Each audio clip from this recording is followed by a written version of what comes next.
儿时，我便是你的跟屁虫；长大了，你我并肩作战。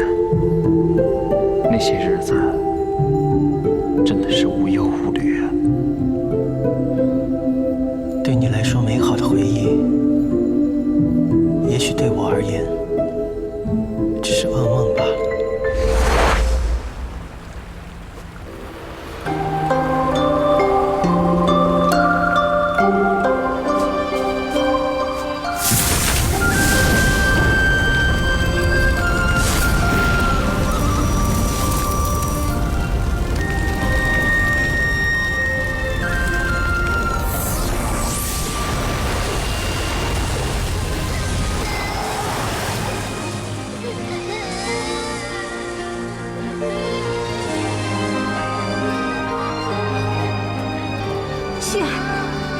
旭儿，殿下，怎么了？快起来！不要哭了，殿下啊，不要哭了！你都干什么了？我只是不想让怒火伤到了弟弟。母神，母神，你给我过来！母神，母神，我以后一定会保护好弟弟，我不会伤害他的。母神，求你了。 放开！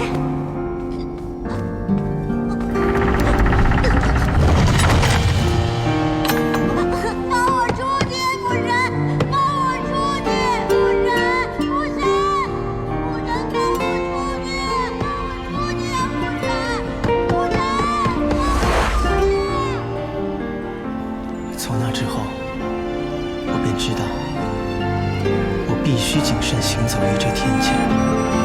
对不起。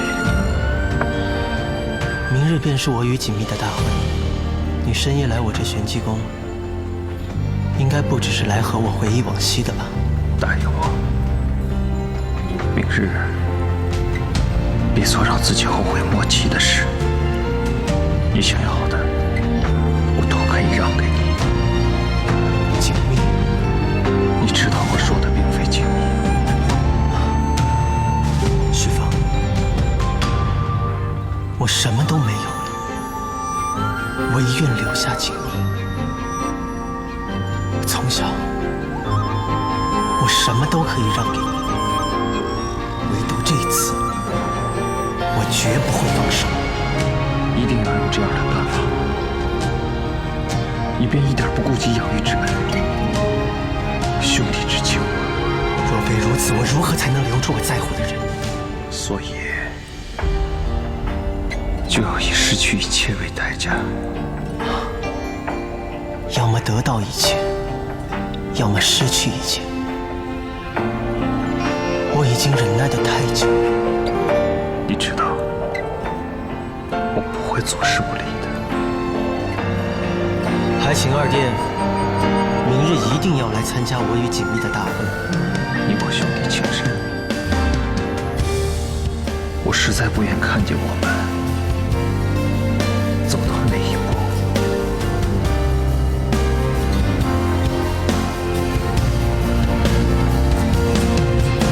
我再说最后一遍：除了锦觅，你什么都可拿走。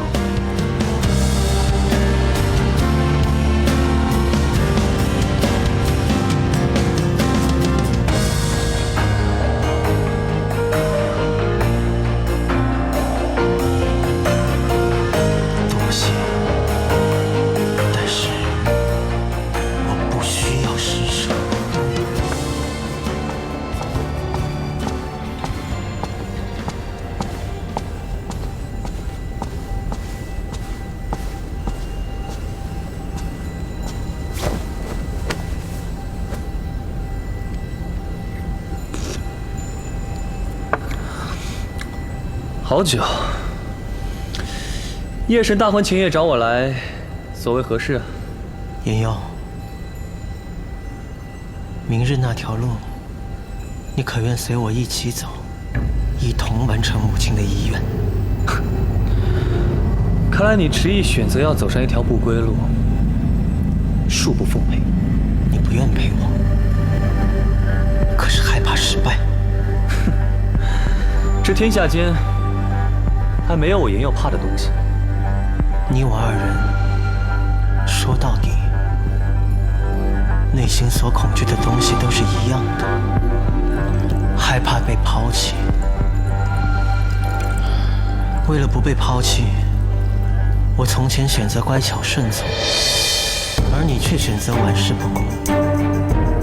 但是我知道你内心并非如此，你如此戏谑地面对这世间，那是因为你不敢去奢望，你害怕即便全力以赴，即便努力去争取，但结果却仍是失望。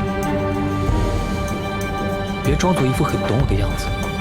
我今日来便是来告诉你，明日的大婚我不参加了。我不陪你走下去，是因为我们有各自的准则，而我并不认同你的做法。你总是以为你看清了我，看清了这一切，其实你最看不清的便是你自己。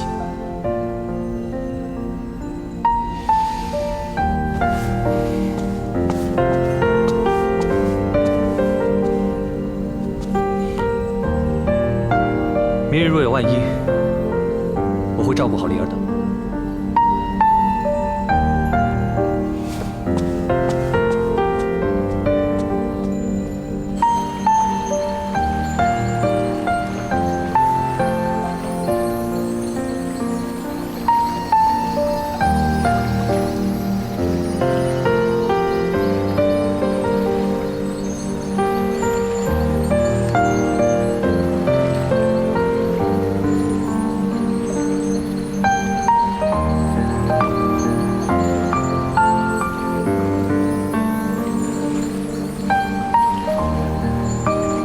爹爹，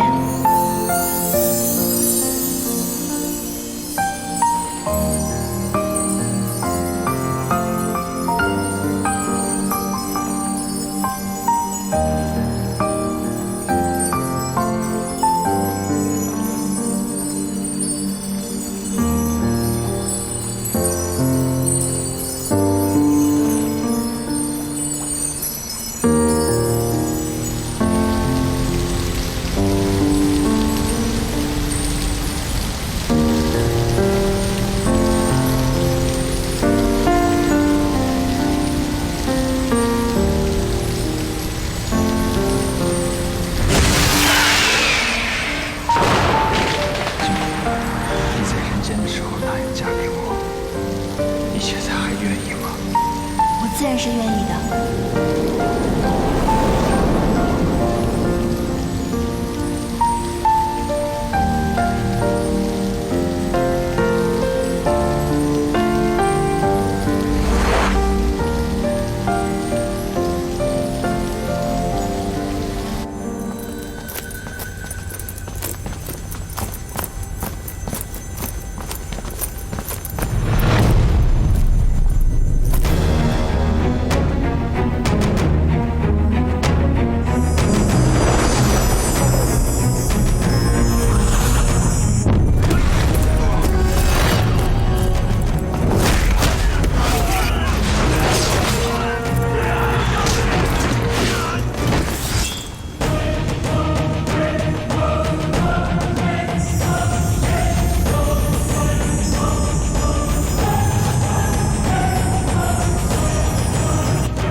哎呀，咱们这花间数万年都没有这么大的喜事儿了，倒真有些不习惯了。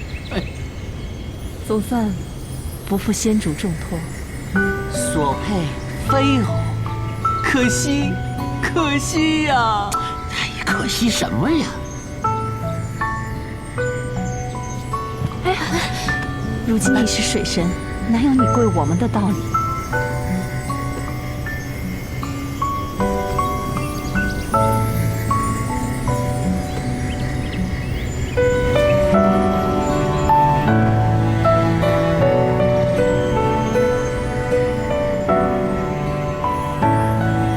小桃这是在感恩呐。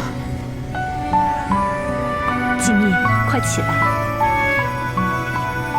因这花界以天界的救援，我们也不便送你。月下仙人以天地胞弟之尊，亲自迎亲主婚，可见天界亦不敢怠慢你。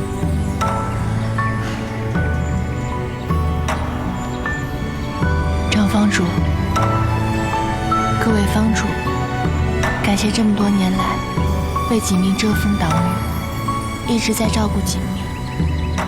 以前是锦觅不懂事，只要你平安喜乐，我们也就安心了。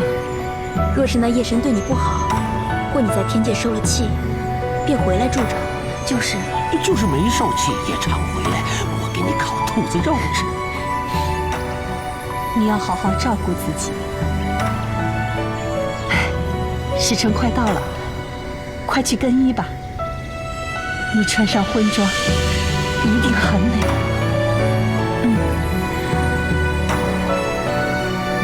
那锦觅先进去了。哎，小锦觅，小锦觅，凤娃可是把皇帝凤翎都给你了，你真的不后悔吗？啊？狐狸仙，麻烦你带我还给凤凰吧。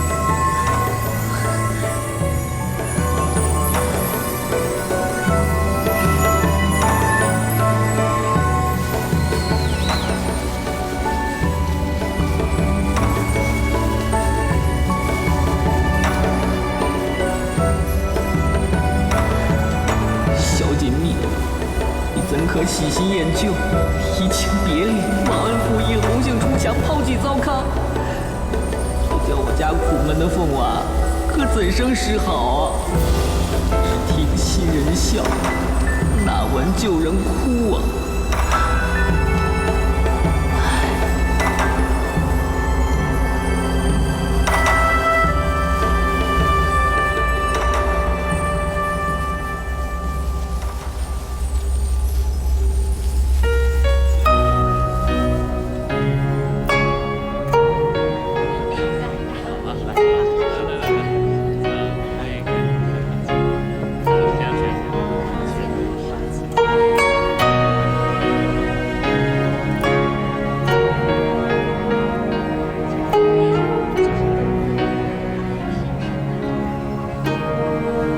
吉时已到，新人上殿。左手握大地，右手握着天，掌纹裂出了释放的闪电，把时光匆匆兑换成了年，3000世如所不见。左手捻着花，右手舞着剑，眉间落下了10000年的雪。旭凤呢？怎么没有见到旭凤？哦，夜神与水神的大婚乃天界盛事，想必九霄云殿门庭拥堵。我旭凤贤侄应该是堵在了赶来观礼的半道上，不若再等等。这良辰吉时，耽搁不得，不必管他，开始吧。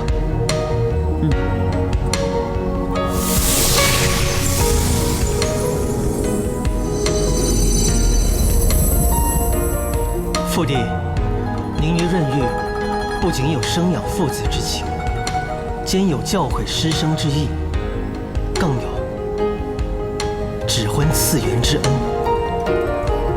特以星辉凝露进献父帝，聊表孩儿寸心。难得你有这份孝心。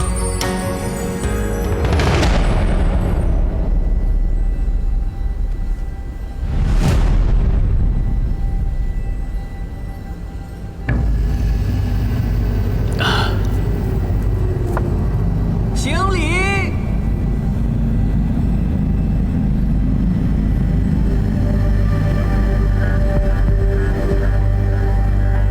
上拜苍穹大帝。且慢！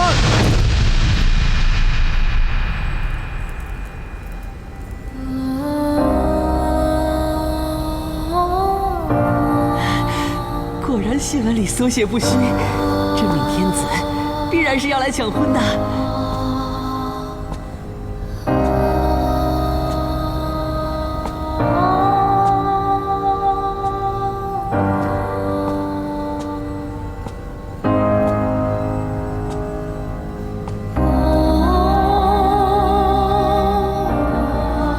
参见父帝。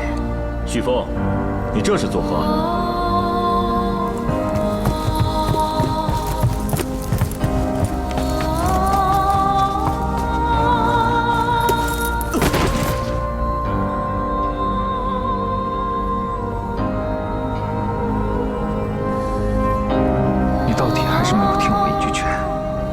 一切已成败局，你若还执迷不悟，只会让九霄云殿染上无辜将士的鲜血。收手吧，我会尽力助你求得父帝原谅。大殿下，我的人受到了火神的伏击。柳元局，你说，外面到底发生了何事？陛下，九霄云殿周遭埋伏了夜神的10万天兵，只待时辰一到，便击鼓为令，直攻九霄云殿。他所言。 可属实。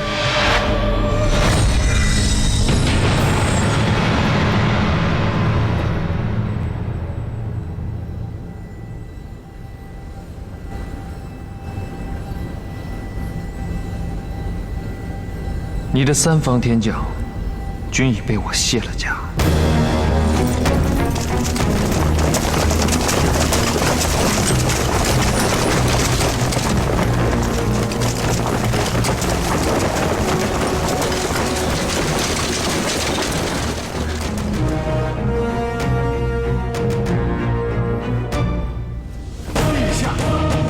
前来救驾。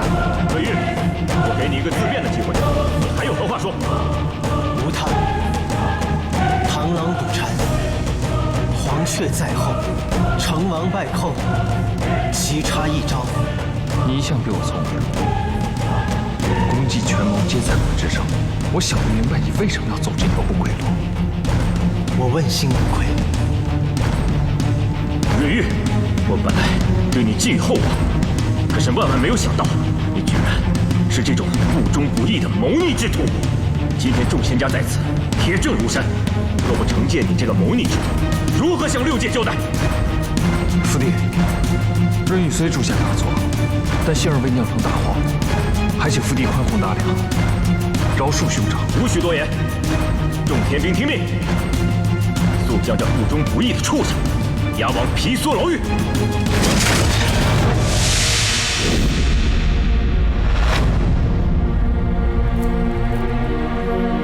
不忠不义、不仁不孝之徒，又有何权利要求他人对其忠义仁孝？父帝当年未登天位，戮其兄，弃花神，娶恶妇，辱我母，抛亲子。而我的兄弟却一心想着夺我妻子。这世人都说，天上才是最好的地方。 这里才是6界最肮脏、最残酷的美善之地！住口！父帝，你说，你这个畜生，刚才给我喝了什么？不过是少许煞气相辉，仅能拖累2个时辰。你，瑞玉，我素知你心机深沉，只是没有想到你真的做出来这般心狠手辣之事。 心狠手辣，天帝当年屠戮兄长，又纵容废天后杀害花神，辱杀我母，覆灭我龙鱼族之时，难道就不心狠手辣了吗？今日之事，不过是天理昭彰，终有轮回罢了。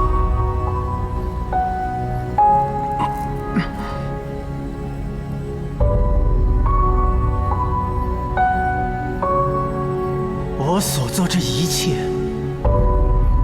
不求俯仰行走之间无愧于天地，但求心中净土一片，无愧先母生养之恩。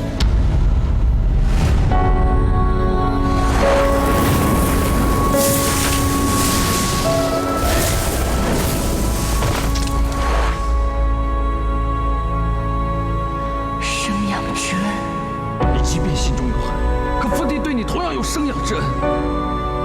成王败寇，何惧一死？还不将夜神押解下去！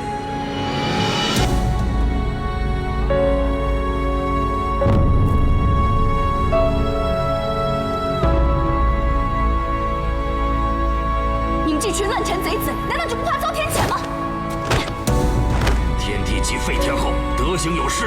如今夜神殿下敢冒6界之大不韪，将天帝罪行一一披露，实属天界之幸。如今天界正是破旧立新之际，我等愿拥立夜神殿下继承帝位，荡清6界乱世，重立天界威名。来！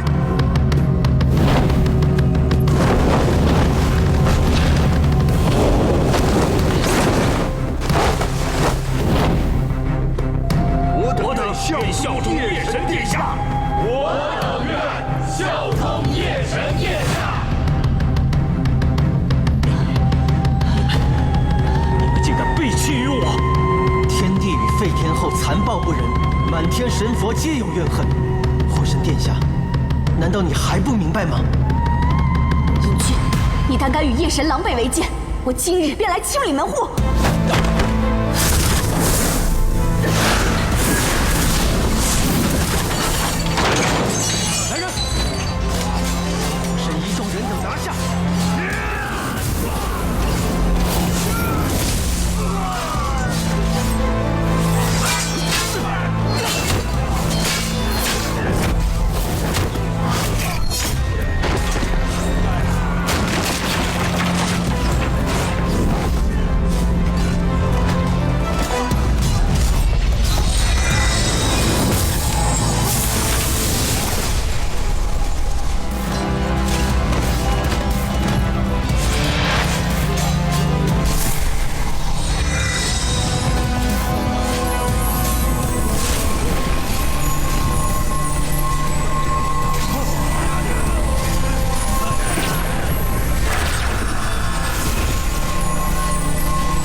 元君，辽元君，不能再保护天下了。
杀了你！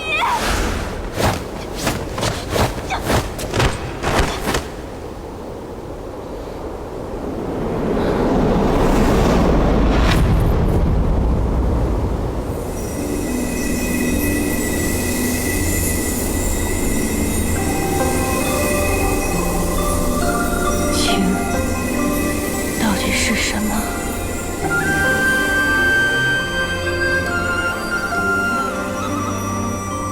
大海就为色清澈，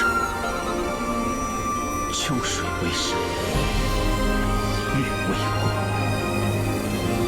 小儿5岁70年，满堂宾客尽回头。不愿染是与非，怎料事与愿违。心中的花枯萎，时光它却不回。但愿洗去羽毛乌黑的不一定是乌鸦喜鹊，它还有可能是只烧焦的凤凰。你有没有想过试着换一种人生？比如做一个正常的女子，或者做亿王后。我的还你父灵之子时，将他留给你，你还不能明了我的心意吗？难道你没有听过毁人姻缘者下地狱吗？你不怕吗？我自己便是神，下地狱又如何？这天地之间，岂有我旭凤惧怕之物？要是唯一让我惧怕的，就是你的心思。这下，你终于是我的宠婆娘了。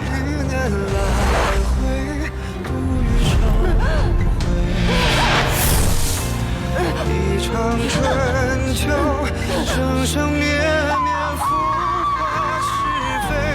待花开之时，再醉。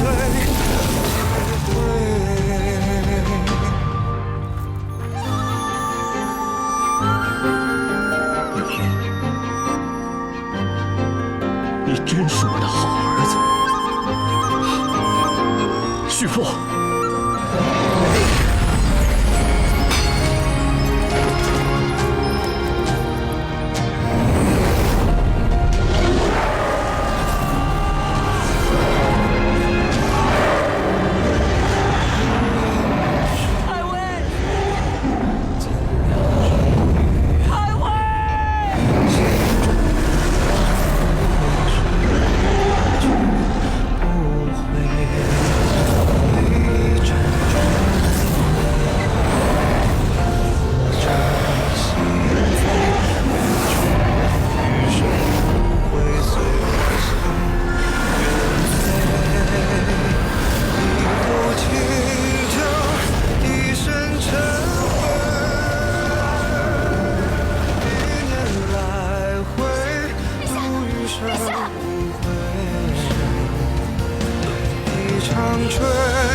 回忆，生生灭灭。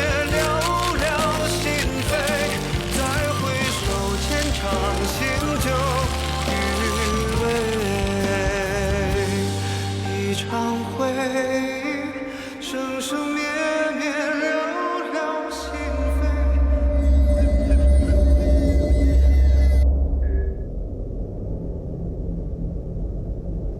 陛下，水神先生已昏睡半年了，怎么都唤不醒。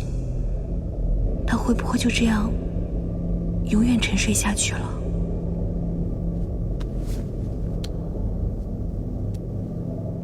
不会的，他一定会醒过来，他一定会回到我身边的。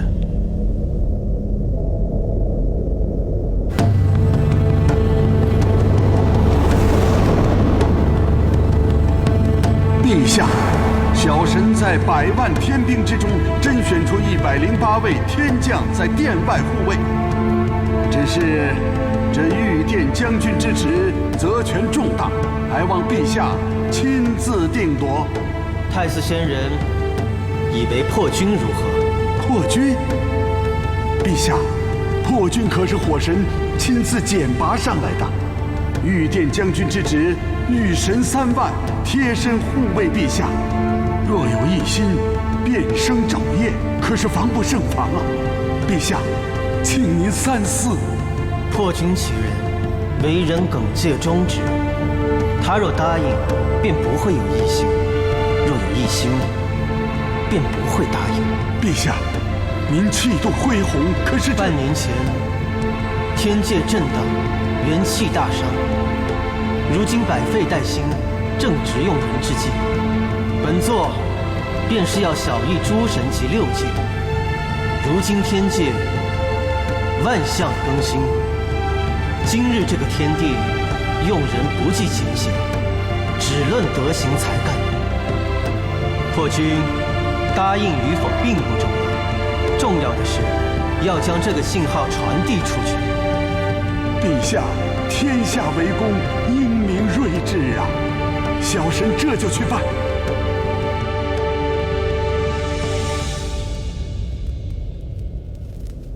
朝飞暮卷，云霞翠轩，雨丝风片，烟波画船。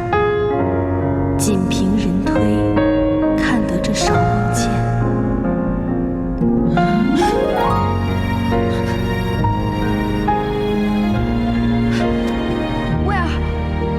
威尔，快去告诉天帝陛下，水神先生已经醒了，快去！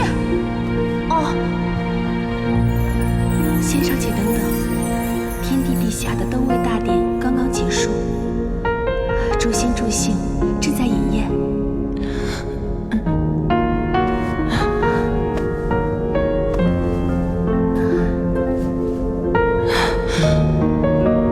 先生睡了这半年，天帝日夜为您忧心呢。我睡了半年。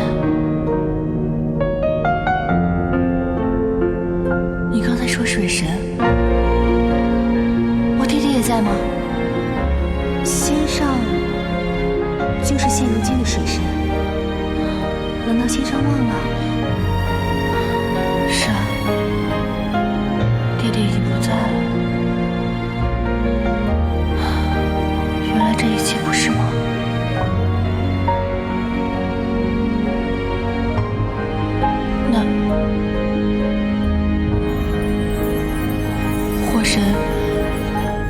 火神呢？火神？如今还哪里有什么火神啊？先上伤势未愈，还是不要思虑过多了，躺下歇歇吧。是你杀了爹爹，是你杀了李小鱼。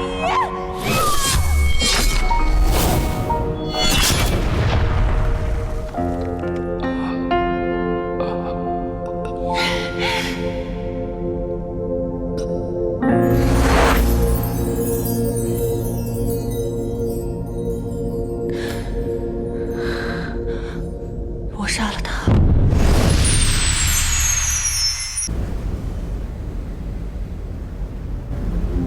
那火神呢？火神？如今还哪里有什么火神啊？先上伤势未愈，还是不要思虑过多了，躺下歇歇吧。我真的杀了他。先上，你才刚刚睡醒，身子还没有痊愈，还是不要过度伤神了。蜜儿，蜜儿，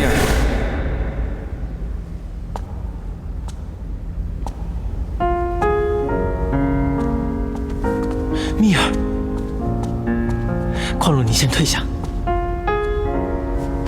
蜜儿，你终于醒了，可感觉什么地方不舒服？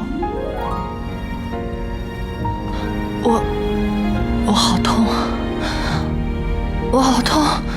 蜜儿哪里痛？我给你肚气，用灵力帮你镇痛，好不好？我不知道，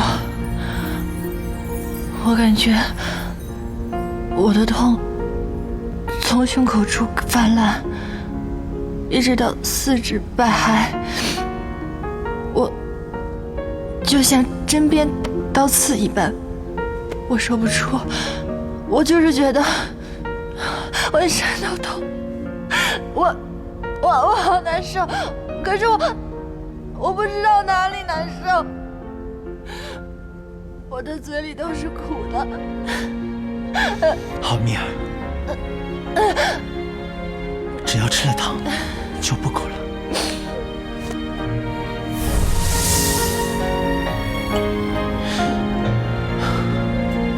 来，蜜儿，怎么样？好些了吗？蜜儿，蜜儿。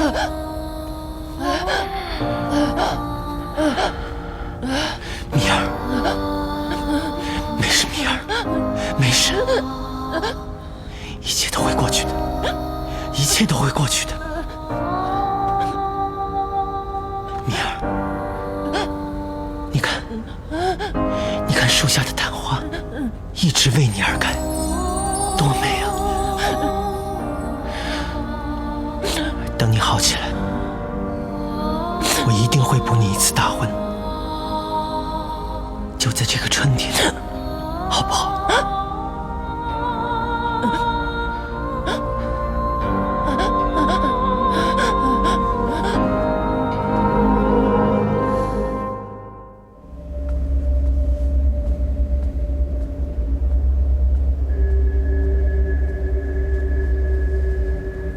上元仙子。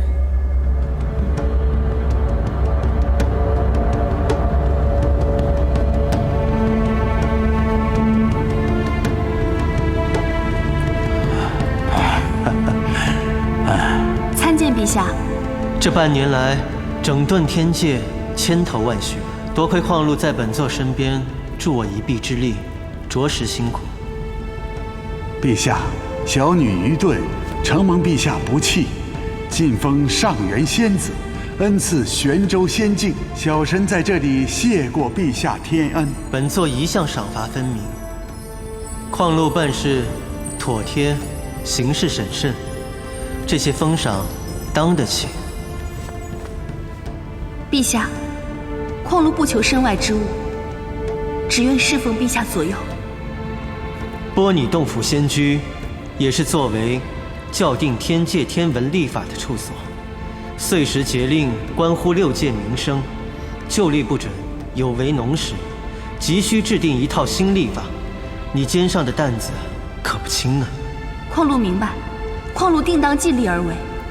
起来吧。陛下，水神仙上刚刚苏醒，仙体还是很虚弱。我记得我爹之前给过太上老君一颗丹药，可以安神补气，不如拿给水神仙上试试。不必了，他那是心病，丹药恐怕无用。慢慢来吧。是。哦，对了，陛下，这些是仙水神一案的相关卷宗证物，待陛下过目之后，我便将其归档。不必看了，你办事我一向放心。这些卷宗你亲自拿去批香殿档案阁，务必仔细存档。蜜儿刚醒，免得他睹物思人。是我即刻去办。矿路先行退下。哦，陛下，那小神也先告退了。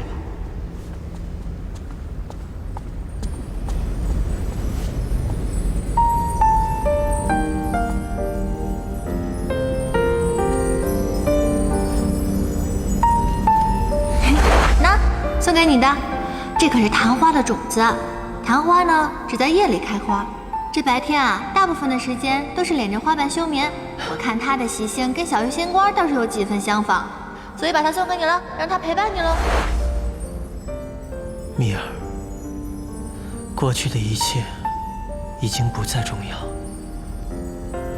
那些旧人、旧事都会烟消云散。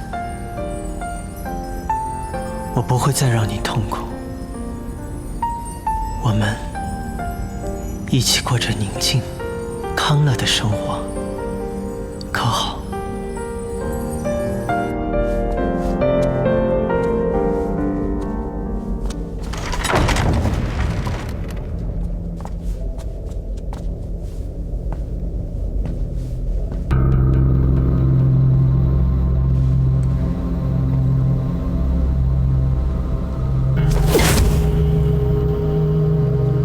旭凤，怎么是你？你是来看本座的笑话是吗？母神的脾气还真是一点都没有变。若说母神如今只是个笑话，那我倒是要恭喜母神。你别得意得太早。待旭凤当上天帝，她一定会接我出去，到时候有你好看。恐怕要叫母神失望了。母神，你有所不知，半年前，旭凤在我与锦觅的大婚之日，兵变失败，被一刀刺中经元所在，当场灰飞烟灭了。不可能！你当本座是3岁小孩吗？母神，你别急，还有，旭凤灰飞烟灭，父帝痛心不已，于是自毁元神。也跟着深归天地了。不可能，这绝不可能！你骗我！你骗我！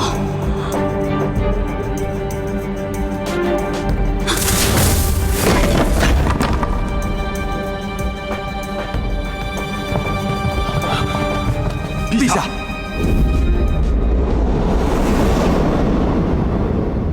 陛下，无妨，你们先退下。是。不可能！你骗我！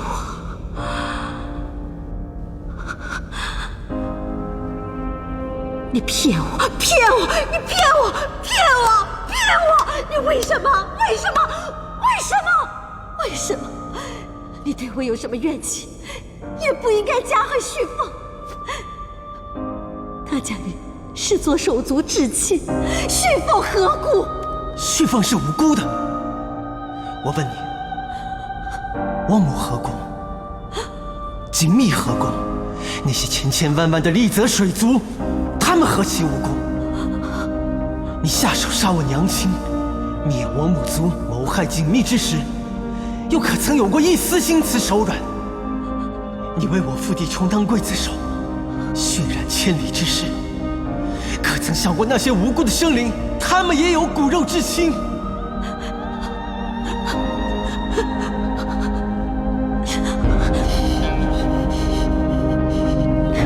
我当初就不该带你这个孽种回来，本该就地杀了你，免得养虎为患。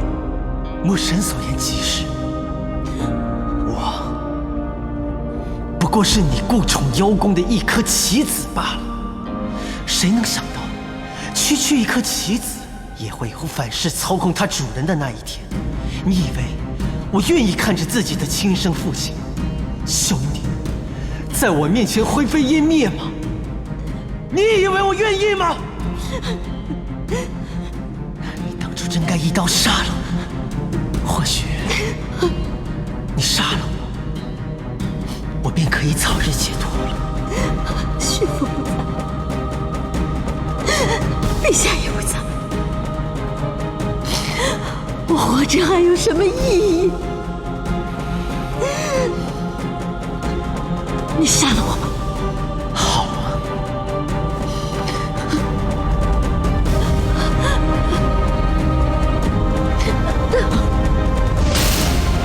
想死便从这儿跳下去。当年咸花神就是挨了你的琉璃禁火，被迫从这儿跳下去。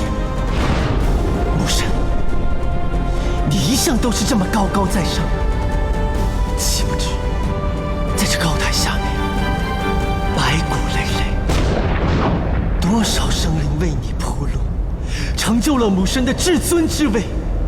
母神若一心求死，何不就此跳下去，好好瞧一下那些被你践踏、为你铺路、无辜冤死的亡灵，好好看看他们。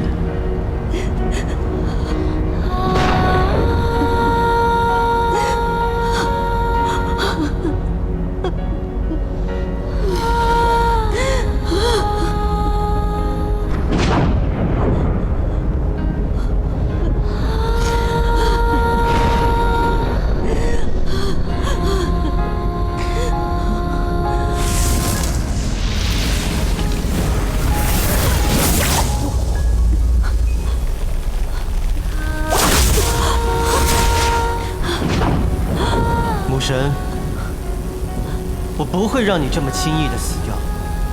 我要你活着，好好尝尝这丧夫丧子的滋味，看着我这个大逆不道的孽子如何一统天界，万世升平。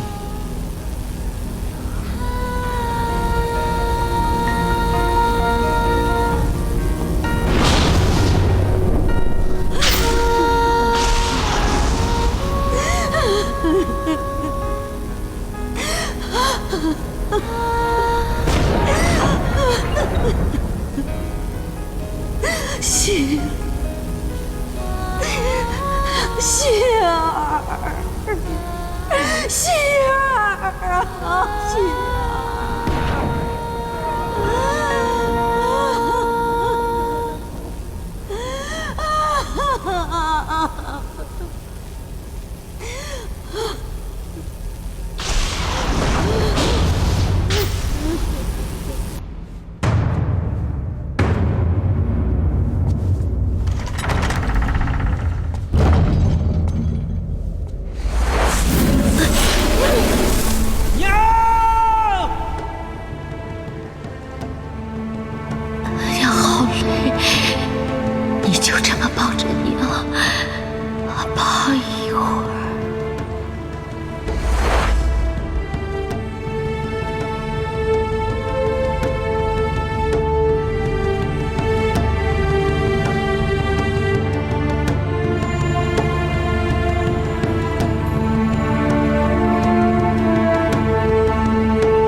你来晚了，罚一杯。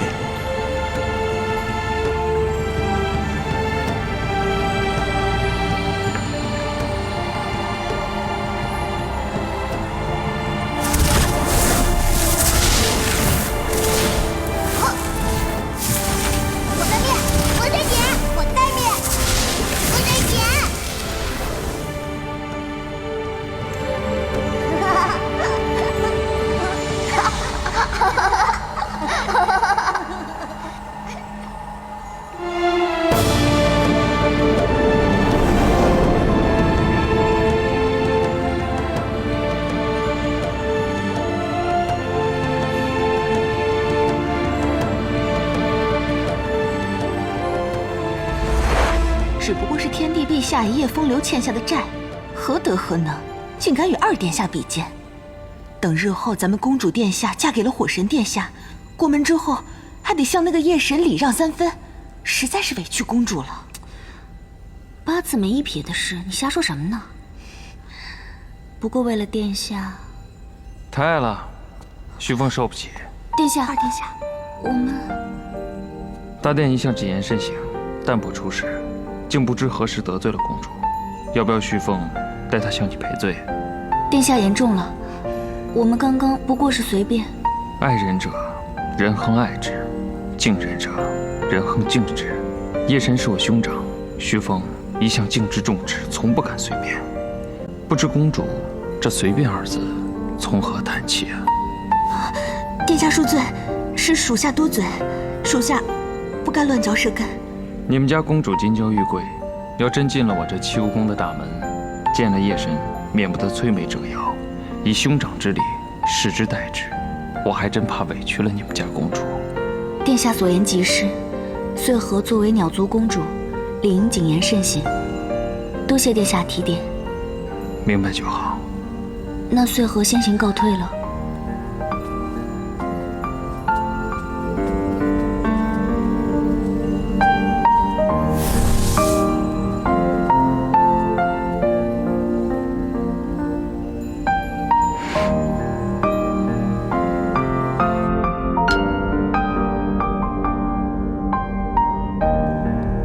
大殿，他那些话，你别放在心上。他们所说，倒也是事实。蜚短流长，听过也就算了。不管他们怎么议论我，这穗禾对你倒是真心实意。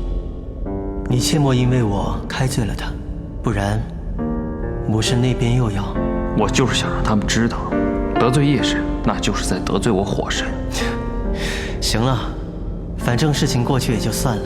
你呀，千万不要因为我与他们闹得太僵了。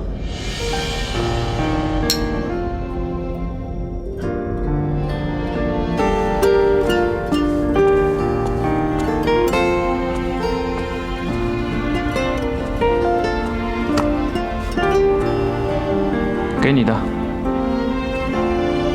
这是打开看看，神秘兮兮的。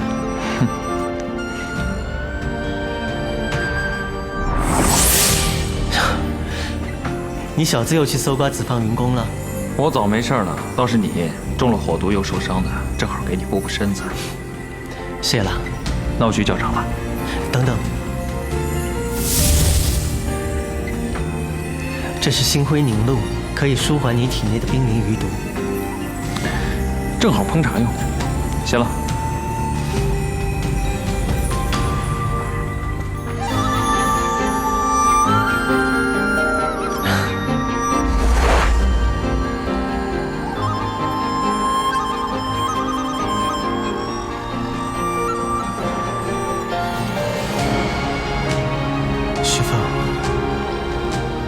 你已经死了，你为何还总是阴魂不散地出现在我眼前？你总是这么高高在上，被所有人宠着、爱着，大家都当你是艳阳，所有人都仰望你的优秀，歌颂你的恭敬。难道我就不优秀了吗？只是我没得选，从来都是你们给我，但是你们从来都没有问过我要不要。我现在告诉你，我不要你们这些虚伪的赏赐和怜悯，我更不会要你们的嗟来之食。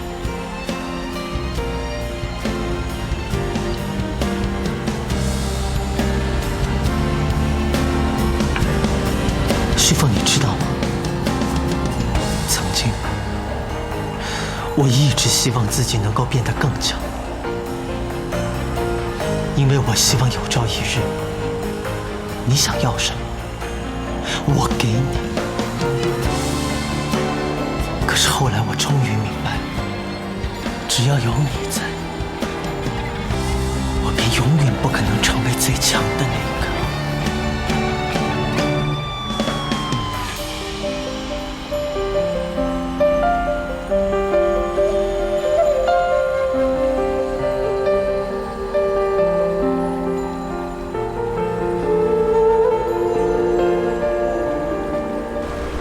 太微一世英明，最后居然死在自己儿子手里。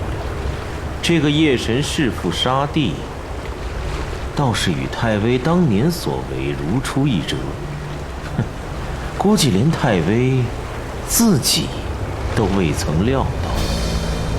所谓天道轮回，不过如此。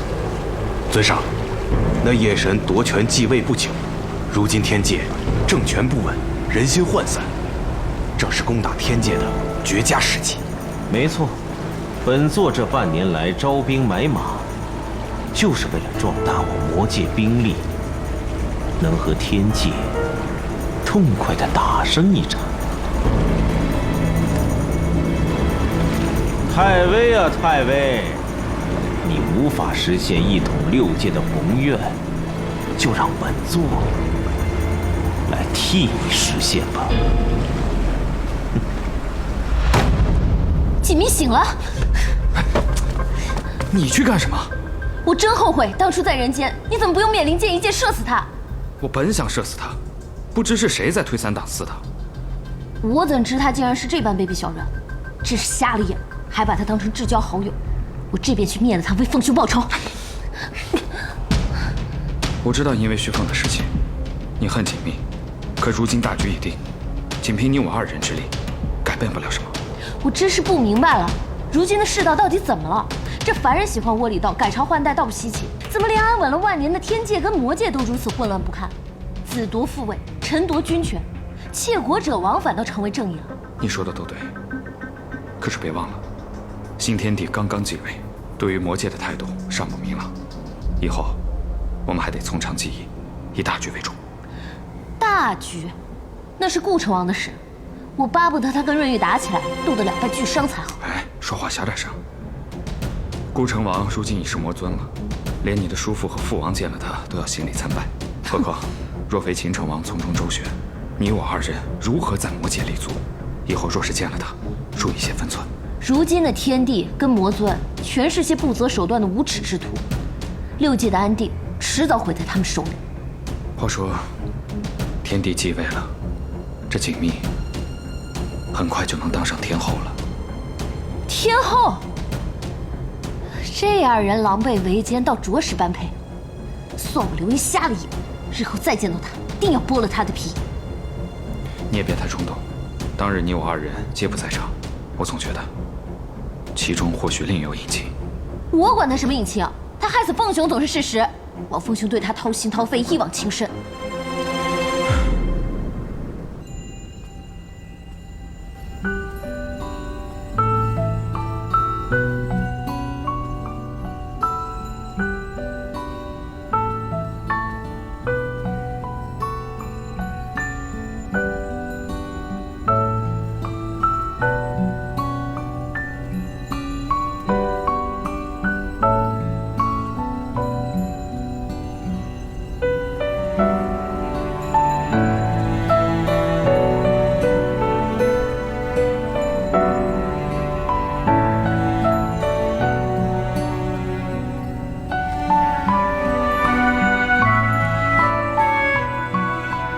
先生，这些昙花是在先上沉睡的时候，陛下亲自种的，以灵力浇灌，白天也能盛开了。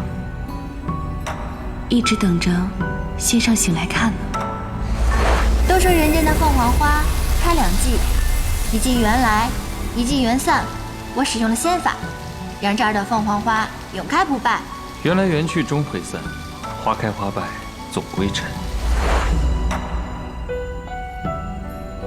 蜜儿，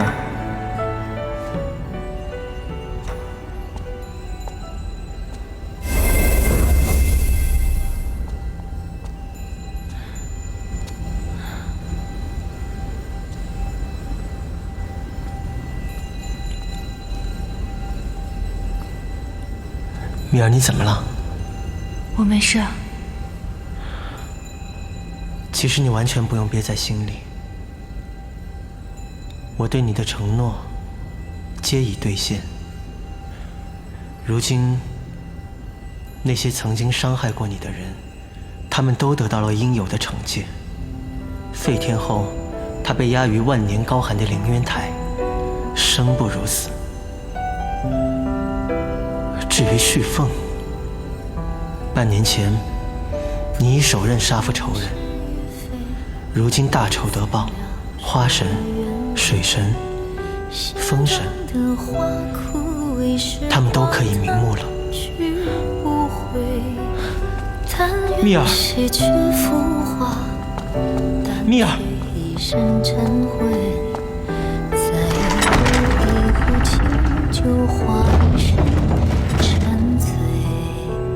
不愿染是与非，怎料事与愿违。心中的花枯萎，时光腾去不回。蜜儿，我知道你失掉了至亲，又经历了那样决绝的时刻，心中定是备受煎熬，难以缓和。你与旭凤，你们已经两清，你只是做了你该做的，莫要再为难自己，一切都会过去的。一场春秋，生生灭灭复复。哎，殿下，要不要吃点葡萄干啊？这个葡萄干软糯壮实，甜度适中，实乃葡萄干中的上品，吃一吃吧。你为何如此钟爱葡萄干？也行不行嘛？你就是不想吃是不是？如果你再这样的话，那我就用上次的办法来喂你了。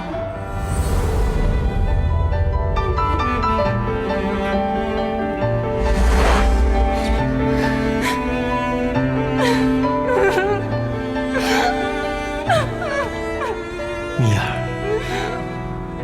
旭凤已经走了，日后不论你高兴或痛苦，我都会一直陪着你。等你痊愈了，我便再补你一个大婚，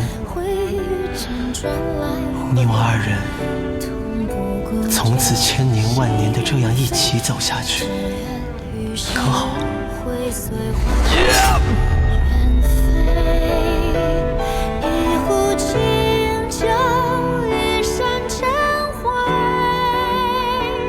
为什么？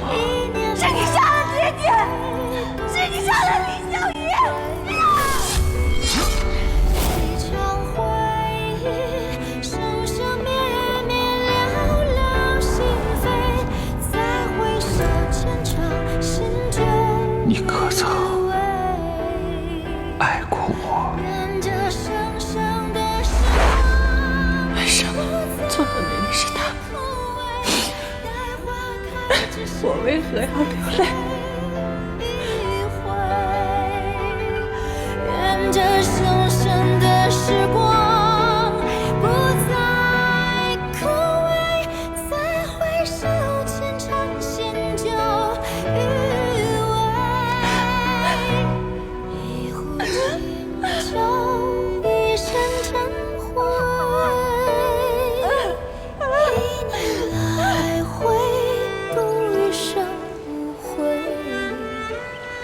月下仙人今日好兴致，怎么想到小心我了？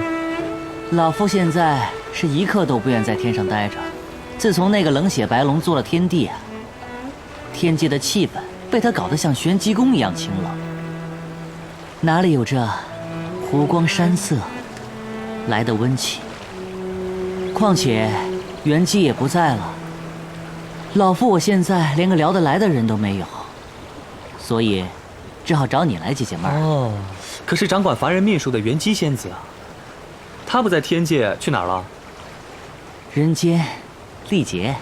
一个掌管凡人命数的，反倒跑到凡间去历劫，他这是要体察民情吗？元姬贼得很，他哪会自愿去历劫？都是我那大侄子，仇怨埋得深，他心里还惦记着凤娃和和那个无情女在凡间历劫经历的那些事儿，所以就找了个由头，把她弄到凡间去了。如今，怕是没什么能够挡着她了。对了，锦觅还没有醒过来吗？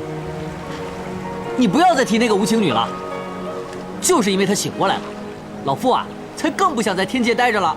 她醒了，这家伙怎么不召唤我呢？你还想见她？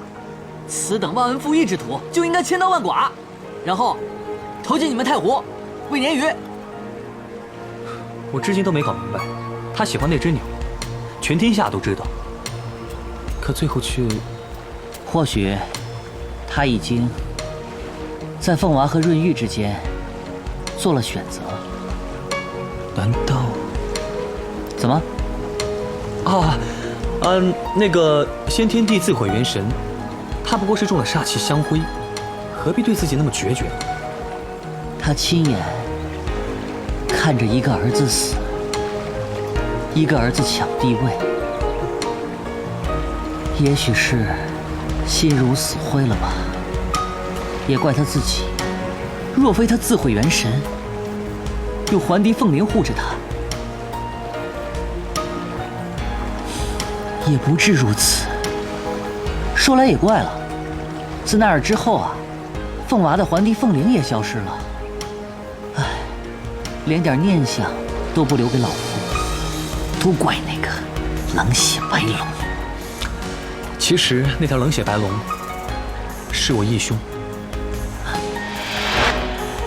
素离，乃是我的养母。啊？什么？啊！哎呀！老夫最近受的打击太大了。你，可是他夺地位的事情，我丝毫没有参与啊。这天地润玉，我与他道不同，不相为谋。可是锦觅，我和他认识这么久，他不是情理不通的人。想当初我偶然搭救了他，他执意要还千年灵力给我，所以想必这次续父一定做了什么不可饶恕的事情。我看呢，这太湖水族我也没法待了。怎么着，全天下的人眼睛都瞎呀？我还不如跟着元姬去人间历劫呢！哼！年纪一大把了，就应该慈眉善目一些。锦觅，我终是成了帮凶。如今我也何颜面去见你？但求日后有机会能够补偿你。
先生，柳廷飞婿在哪里？他们被月下仙人要了去。先上来七蜈蚣有何要事？没什么，我随意看看。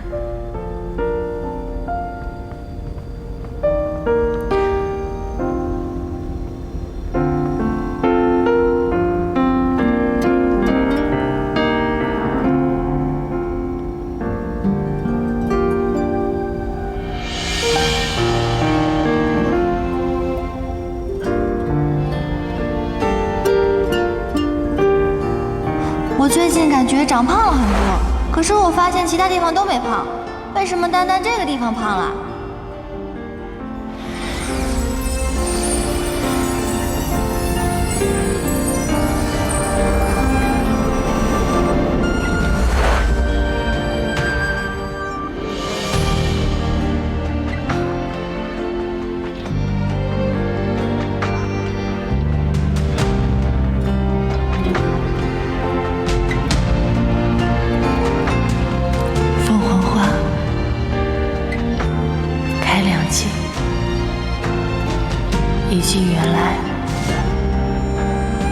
一记缘去。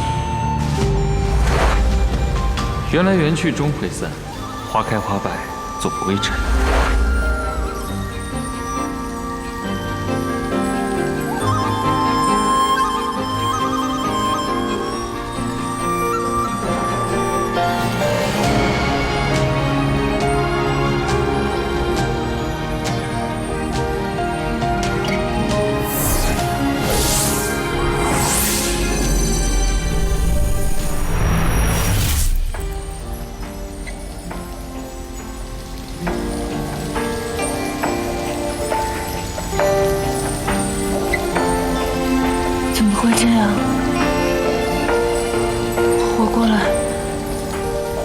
为什么活不过来了？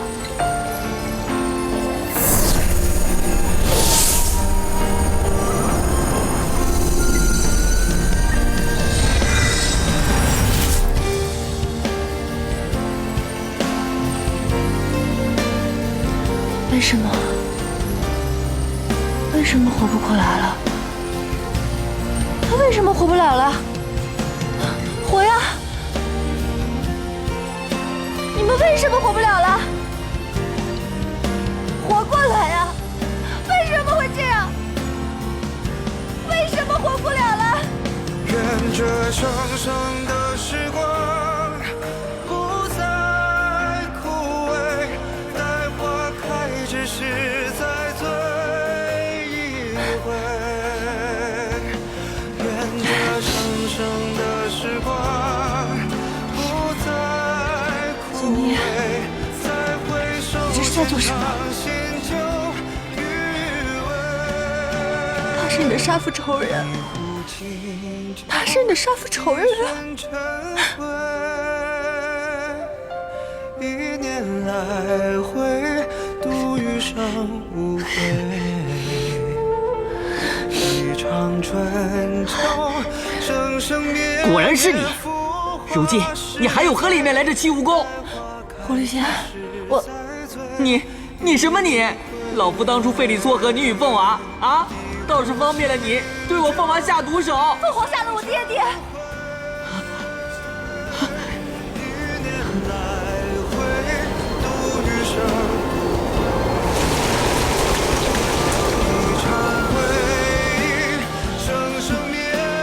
不可能，凤娃绝对不是那种人，我是看着他长大的，他的为人我再清楚不过了，可是绝对不会做出这种事的。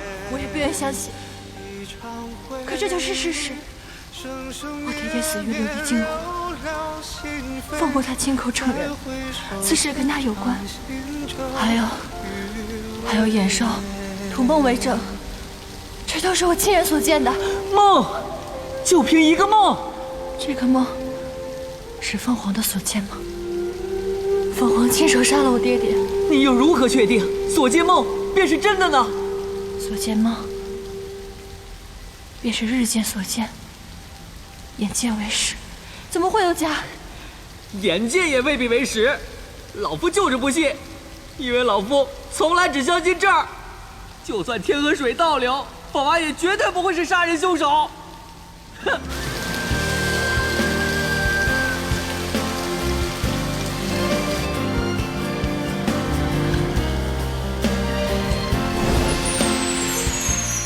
凤凰杀了我爹爹，凤娃绝对不是那种人。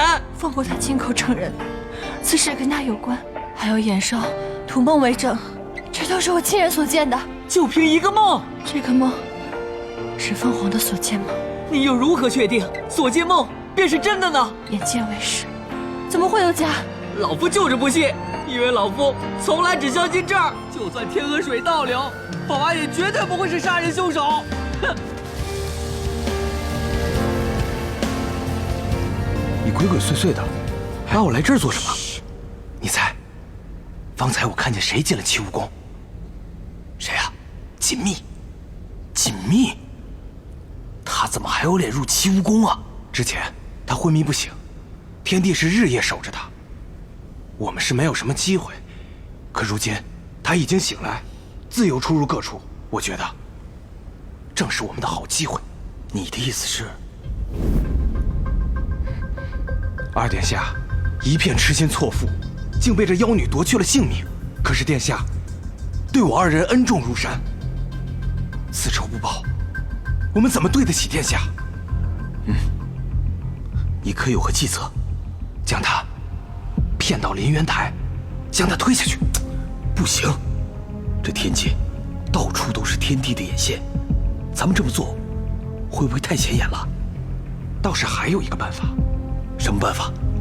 首先我们得弄清楚紧密的内丹精元在身体何处，然后我们假意原谅了他，约他喝酒，假借叙旧，将他灌醉了，一刀刺进他的内丹精元，让他魂飞魄散。好主意，咱就这么办。走走。你们打算如何搞清楚紧密的内丹精元藏于何处啊？先生，早知道你们这么着急去送死，我当初啊就不应该把你们给救回姻缘府。你们二人若是真的想对锦觅图谋不轨，那天帝岂会饶了你们？到时候定是连我都要受牵连。先生，可他杀了二殿下。对啊，那你们杀了他，凤娃就能醒过来了吗？方才我见到他时，恨不能将他千刀万剐。可是那又怎么样？那能换回凤娃的命吗？孽缘呐！老夫当初怎么就瞎了眼，想要撮合这一段孽缘呢？先生，你们二人呢，还是给我回姻缘府乖乖待着吧。就凭你们俩是动不了锦觅分毫的。以后啊，还是给我安生过日子吧，免得连累了老夫。是。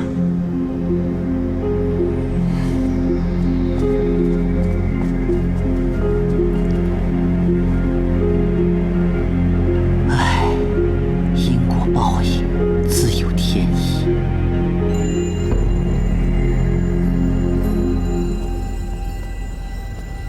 不会的，我不会弄错的，不会的。我喜欢你。我也喜欢你。小鱼仙官，矿路。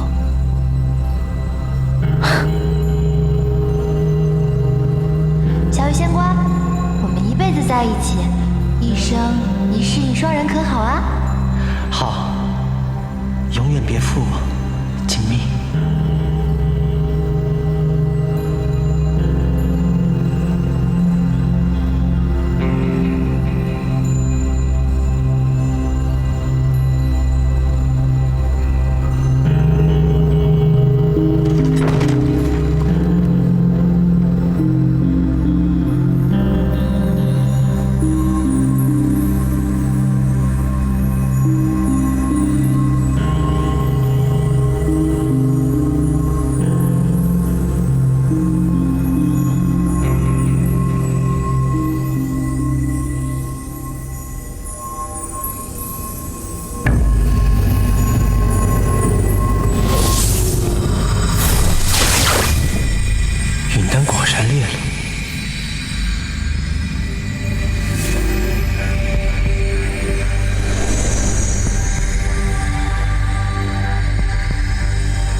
小鱼仙官，对不起。小鱼仙官，我喜欢你。我也喜欢你。小鱼仙官，我们在一起一辈子，一生一世一双人，可好啊？嘿。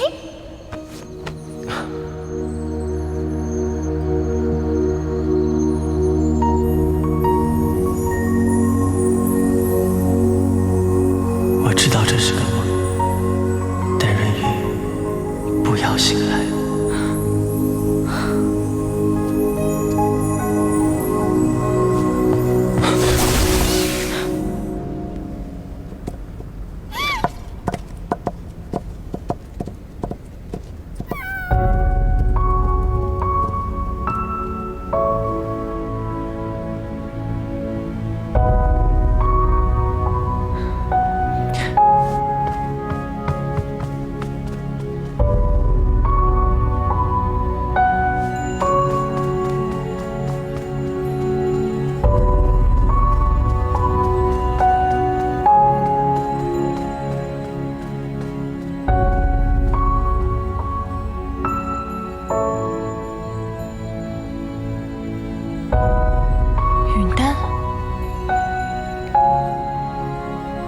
什么东西啊？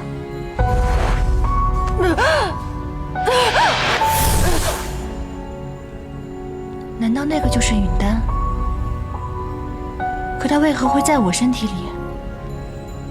小鱼仙官为什么要瞒着我把它修复呢？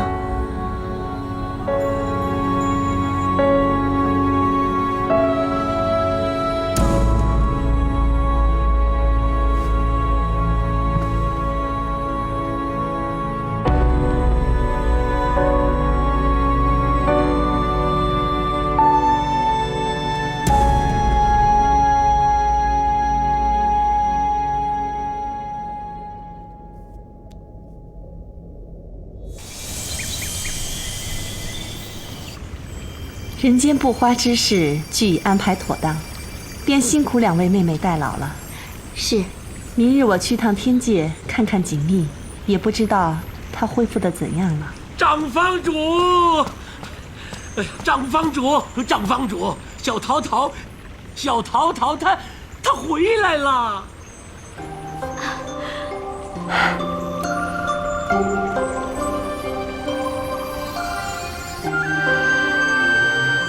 锦觅，你既然已经为水神和风神二位先上报了仇，以示尽孝，他们在天之灵必不愿看你沉溺于悲伤，早日振作才好。长房主，我这次来是有件事情想请教。何事？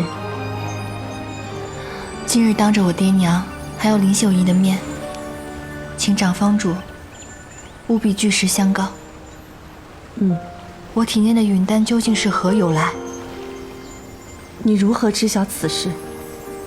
我从眼周的梦境中意外看到的，还看到润玉曾修复我的允丹。修复？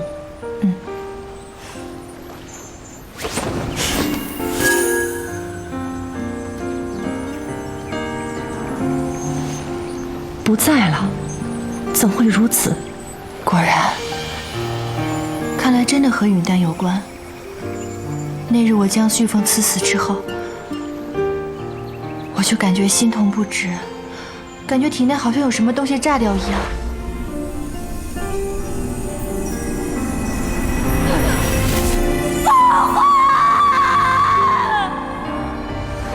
我本来以为是因为我太过愤恨，以至于有这样的感觉。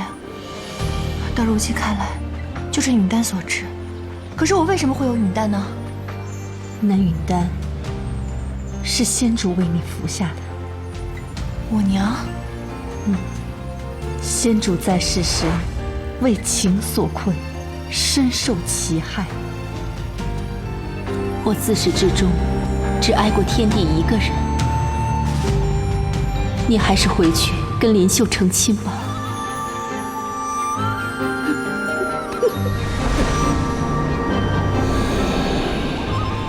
所以在你出生时，便为你服下了允丹。服此丹者，灭情绝爱，无情则刚强，无爱则洒脱。这是我能给他最好的祝福。使你断情绝爱，希望你无爱则刚，逍遥快乐一生。你娘也是为了你好，她不希望你重蹈覆辙而已。无爱则刚。我娘怎么会这么想？当今天帝不似先天帝那般朝三暮四，我们都看得出来。他一向钟情于你，心无二致。如此真心，你要好好珍惜，切莫辜负。可是我的心里对他只有愧疚。莫非你心里还想着火神？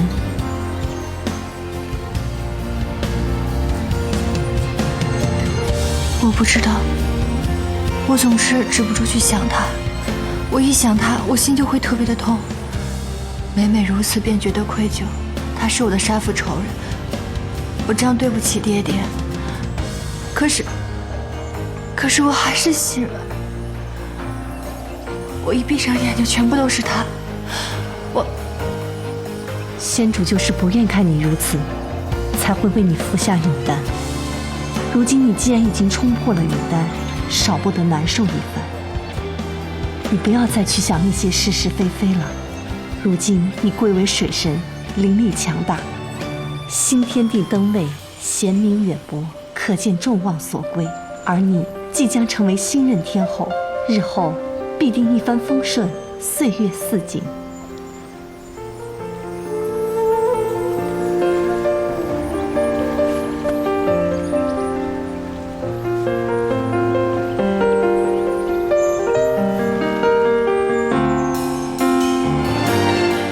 娘，多谢您之前求全呵护之恩。可即便您是我的娘，也不该剥夺我爱别人的权利。先前我被允丹所控，孩儿心智不全，做了不少糊涂事。如今孩儿已经冲破了允丹，便再没有理由回避了。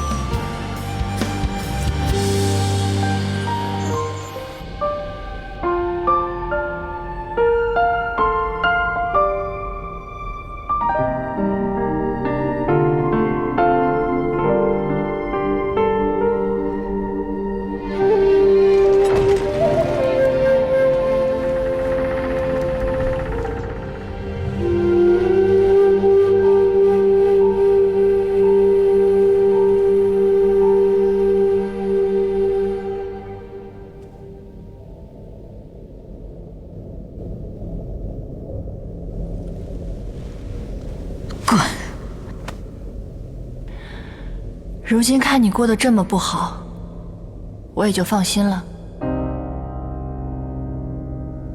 你杀了我娘，你儿子又杀了我爹爹，我杀了徐凤，也不过是为我爹爹报仇罢了。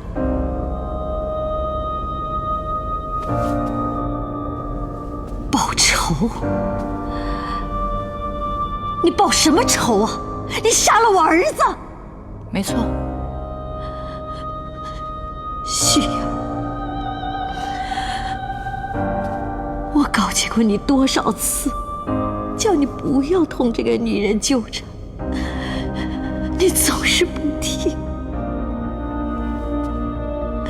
还跑来质问我，是不是我杀了洛丽？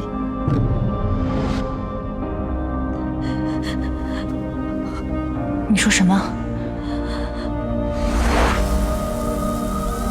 你可有对水神动手？水神怎么了？水神和风神陨神了，可与你有关。现在润玉大势已去，就算润玉跟锦觅成亲，也不会动摇你天帝的位子。老妪都管不住你的野心，你以为你这样是为了我好，殊不知你只会陷我于不仁不义呀！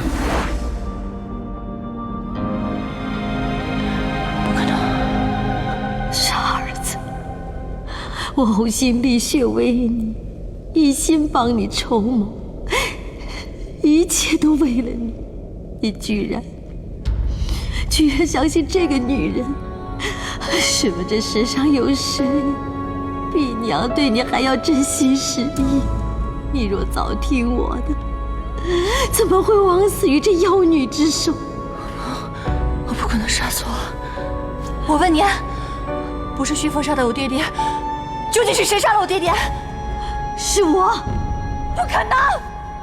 我爹爹死的时候你被关在牢里，不可能是你杀的。凶手定然另有他人，凶手到底是谁？你说！我告诉你，你这一辈子都不会知道，我不会告诉你的。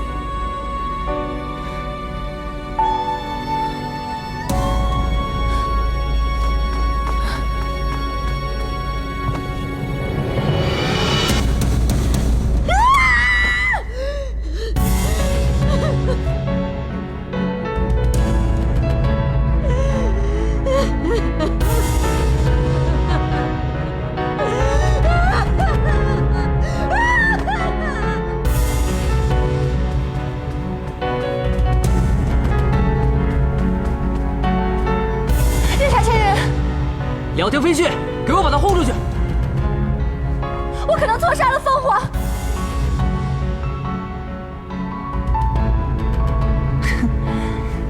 水神仙上，这是要翻案了呀！都已经冤枉一个了，可别再翻着翻着又冤枉到旁人头上了。我知道，我知道你恨我，我知道你们所有人都恨我。你放心吧，如果我查明真相，我真的错杀了凤凰，我会一命抵一命的。哼，要你赔命有何用啊？如果我真的错杀了凤凰，我也不愿意自己独活。你就是死了，凤阿也不能起死回生啊。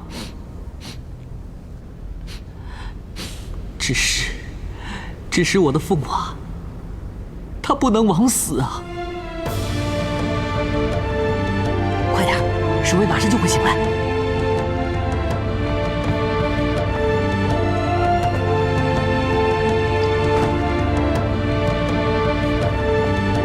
蜜儿，找到了吗？没有。啊？那你上回在哪儿找的呀？我上回就在那儿。那怎么没有呢？这不行，再找找啊！我们分头找。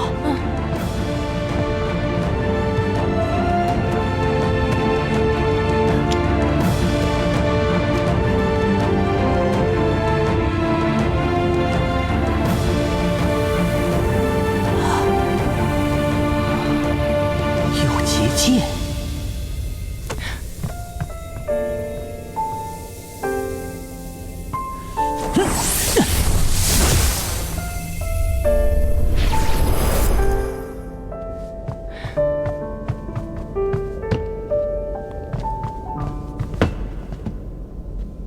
竟然还有封印，蹊跷。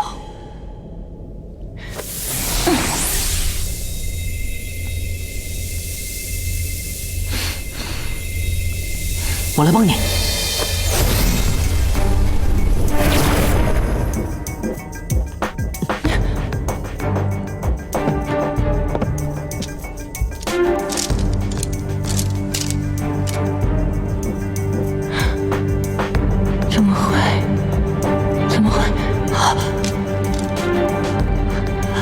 怎么会这样？衍兽没有去过齐武宫，而来的是我的房主，这怎么可能？这不可能的！锦觅，你看到的梦是你自己的梦。不，也许是你对凤娃有所怀疑，日有所思，夜有所梦，所以才会做这样的梦。不可能！我之前看的时候明明不是这样的，这个是假的，一定是假的！梦露的真伪有待查证，不管是真是假，必然是有人从中作祟。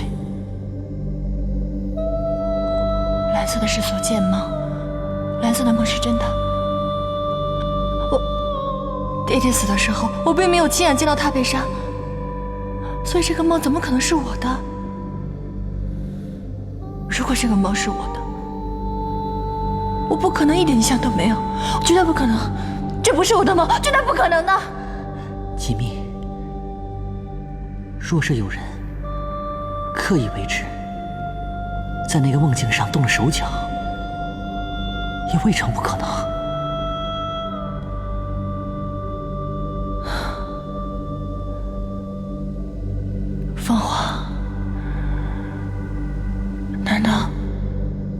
真的冤枉了凤凰，是我错杀了他。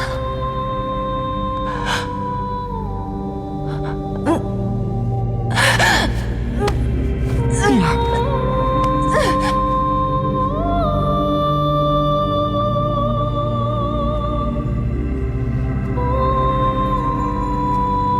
先生，先生。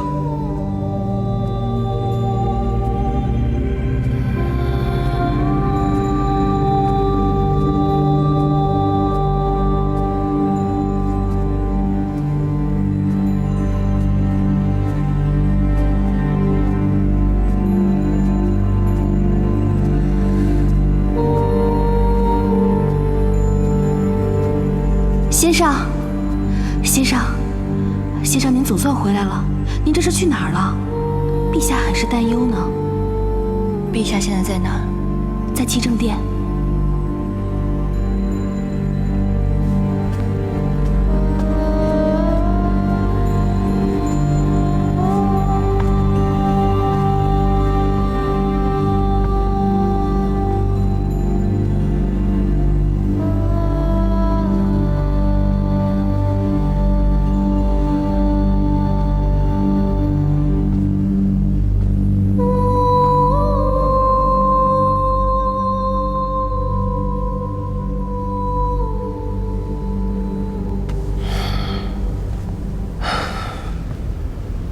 米儿，整日都不见你的踪影，我甚是担心。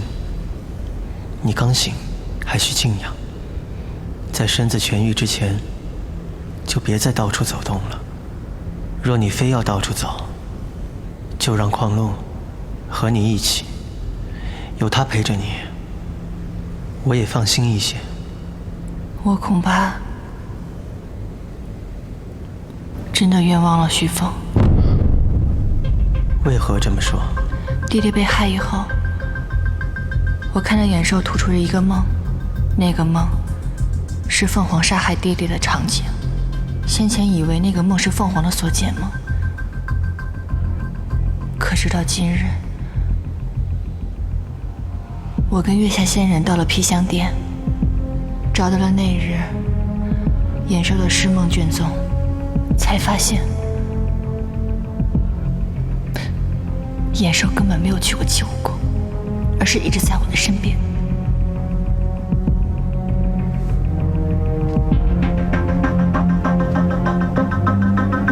陛下，所以那个梦根本不是徐凤的梦，而是我的梦。可是我没有亲眼见到凤凰杀害我爹爹，倘若是我心生疑虑所产生的梦，那也是黄色的所思梦。可我清清楚楚地记得那日我所见的梦中是蓝色的所见梦，所以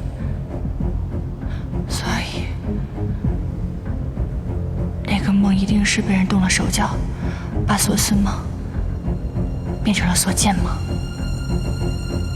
蜜儿觉得是何人所为？那夜的眼兽是陛下牵过去的。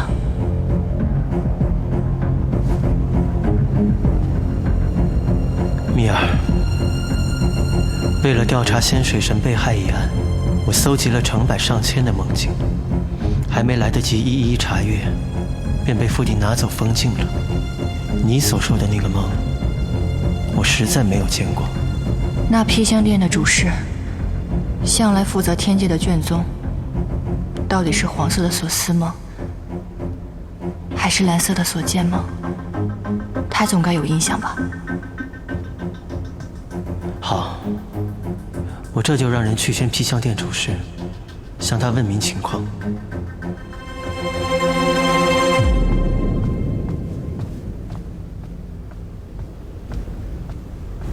陛下，披香殿那边传来消息，主事自杀了。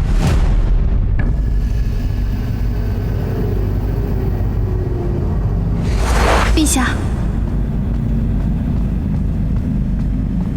陛下，何事惊慌？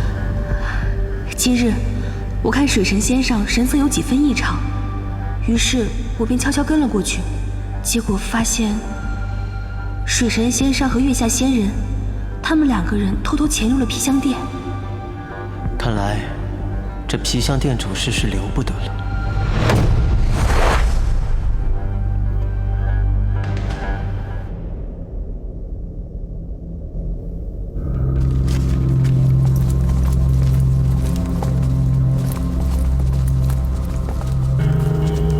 陛下，他为何自尽？陛下，这是刚刚发现的一封遗书，信中对擅自更改卷宗之事供认不讳，畏罪自尽。可比对过字迹？回陛下，比对过了，正是他亲手所说。既然他真的是畏罪自尽，何必多此一举，要写下这遗书呢？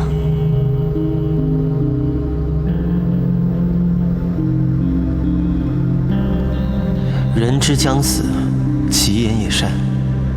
旭凤过去征伐6界，难免树敌结怨。如他所言，旭凤既是他仇家，当年挟嫌报复，篡改梦珠颜色，意图加害旭凤，于情理上倒是也说得通。想必他看你今日前来查证，自觉行迹败露，是已畏罪自杀了。那他是用什么法子篡改梦珠的颜色呢？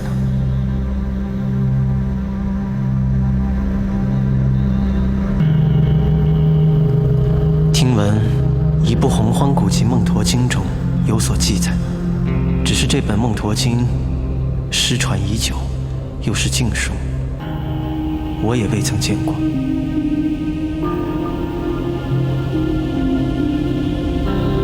凤凰，我真的冤枉你了，凤凰。蜜儿，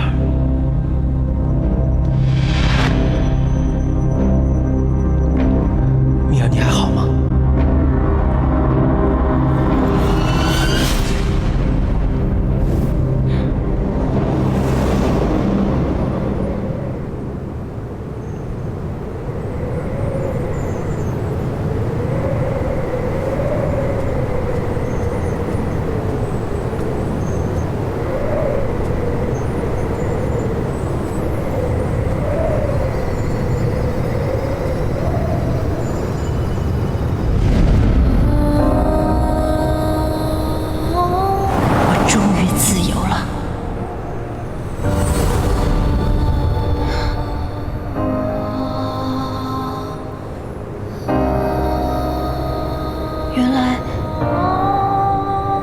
原来竟然是我自己。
原来我一直爱着的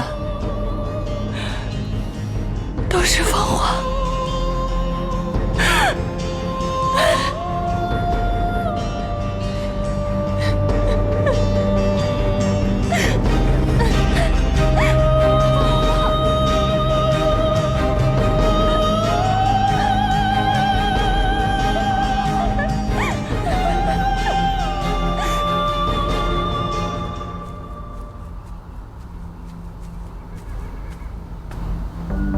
雀灵见过族长。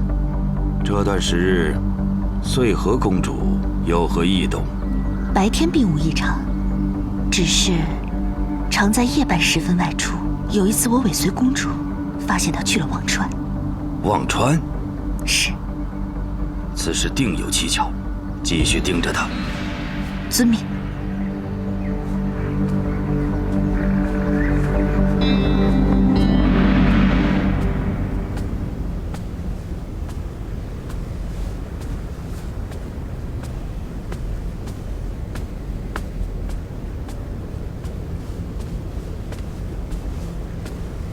你怀疑旭凤没有死？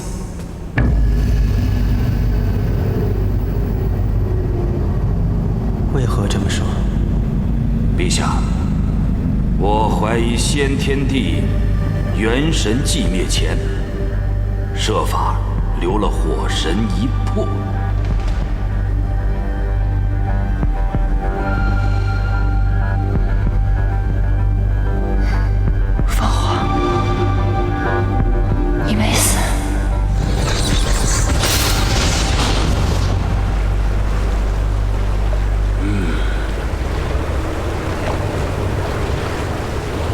老人家，哦，姑娘可是要渡河？我不渡河，我想跟您打听一件事儿。姑娘是不是要问当年和你一起渡河的那位公子啊？正是，我想问下您，有没有看见过他的园林？哎呀，这忘川是幽冥渡口，仅渡凡人园林。那位公子是一位尊贵之神，生来就超脱六界，不堕幽冥。园灵怎么会在此栖息呢？说句不中听的，自盘古开天地以来，五行便相生相克，水火不容。姑娘之兵刃，刺入那位公子的火灵精元之中，这位公子的元神，断无可能存下一丝一毫啊！不可能，他是战神。战神怎么可能会死呢？他是战神啊，他不会就这么死的。姑娘，你这又是何苦呢？听老朽一句劝，情之一路，崎岖险阻，乃是一条不归之路。迷途知返方是正道。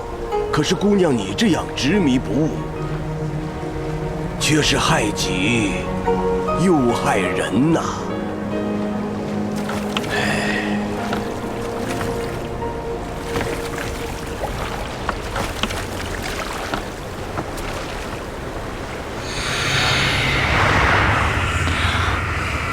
不愿软是与非，怎料事与愿违。心中的花枯萎，时光它却凤凰，凤凰，但愿洗去浮华，凤凰。一身尘灰。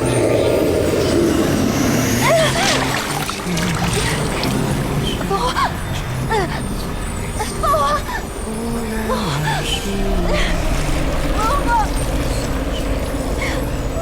凤凰，你回头看我一眼啊，凤凰！凤凰！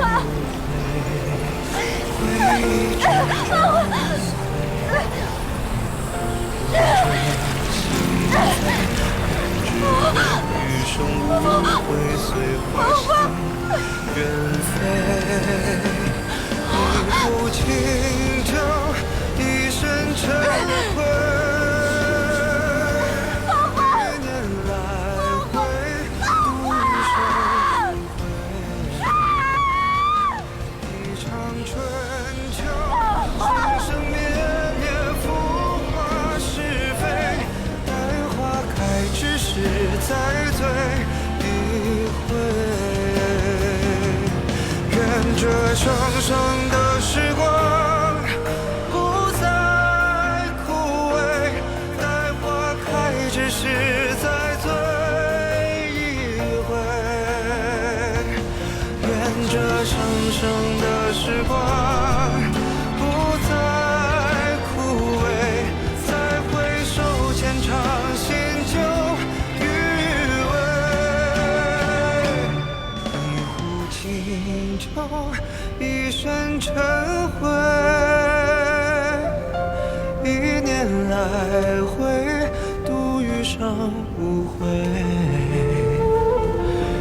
场春秋，生生灭灭，浮华是非。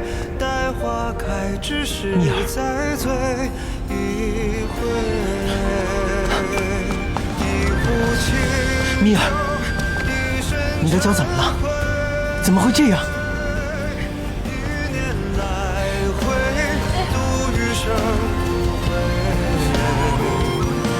一场回忆，生生灭灭，寥寥心扉。再回首，前场新旧余味。米尔，你这到底是去哪儿了？啊？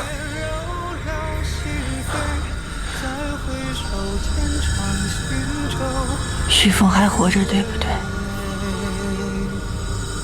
为什么不告诉我？米尔可是找到了什么？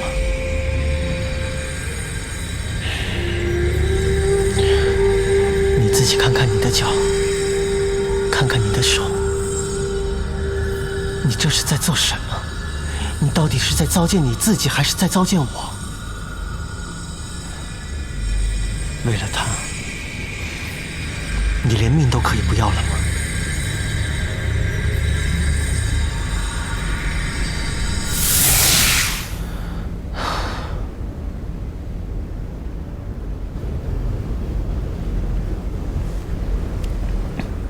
米尔，他再也不可能回来了。忘了他吧，你还有我，不是吗？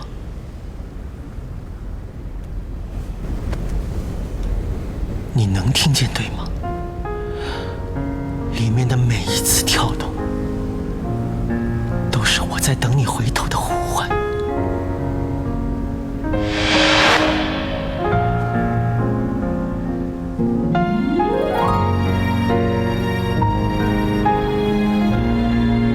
小鱼仙瓜，对不起，我心里只有他。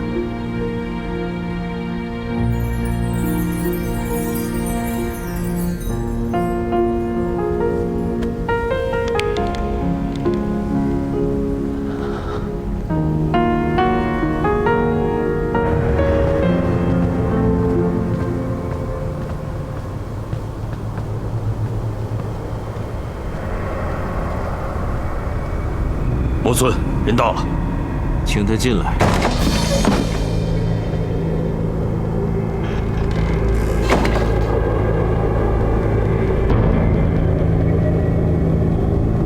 原来是穗禾公主。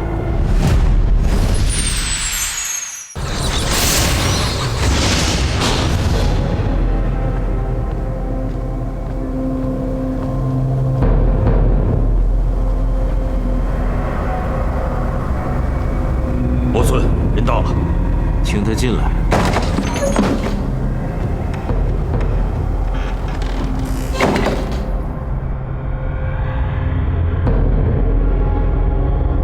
原来是穗禾公主。本座万万没有想到，公主竟大驾光临来我魔界。周遭耳目众多，穗禾也是别无他法。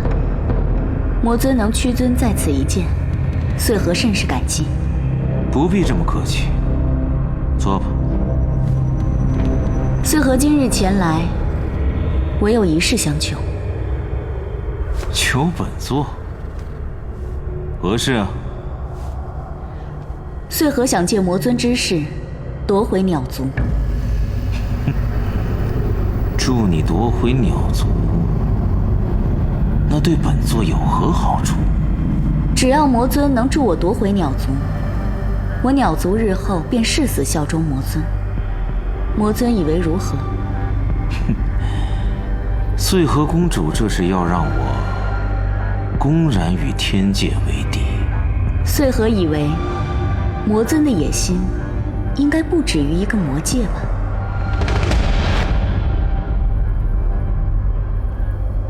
公主果然是聪慧过人，可你也知道，现如今我魔界兵强马壮，你区一个鸟族，对本座何足道哉？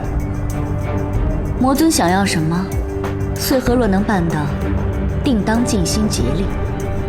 行掌天下权，醉卧美人膝。本座感兴趣的，公主不会不知道吧？待魔尊助我收回鸟族，我鸟族的姑娘，任魔尊挑选。鸟族女子纵有千万，又有哪个可及公主万一呢？那恐怕就要令顾成王失望了。那恐怕本座也只能让公主失望了。我还以为堂堂魔尊不惧天界，原来不过如此。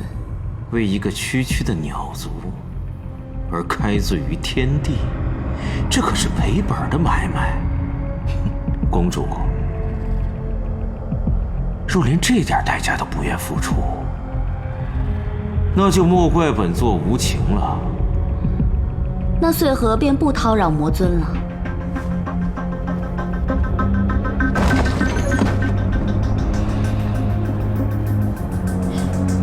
魔尊，接下来怎么办？随他去吧。性子倒是刚烈，待本座一统6界，不信本座拿不下你。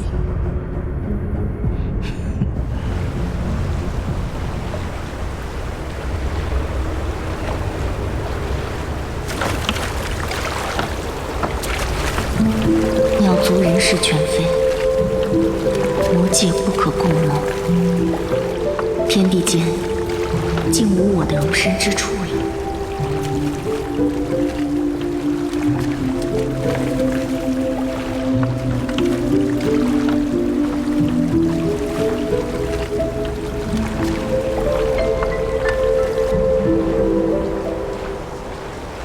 小小看一看，从长江出来，一颗颗传家。小小看一看，一颗颗传家。走吧。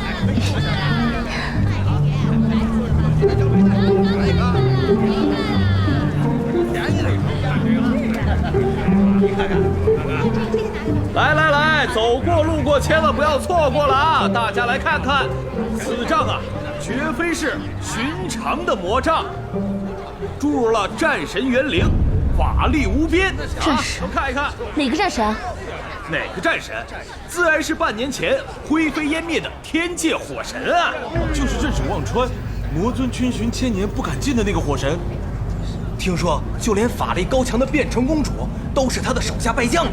此魔杖全天下只此一件，绝无其有。凤兄的元灵怎么会在这儿呢？肯定是骗人的，走吧。哎，他还不信？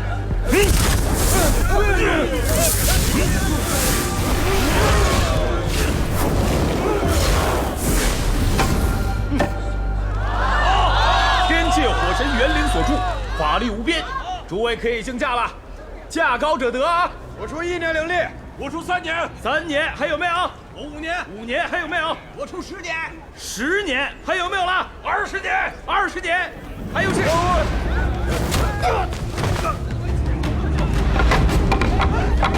想要打着火神的旗号招摇撞骗，必须问过我。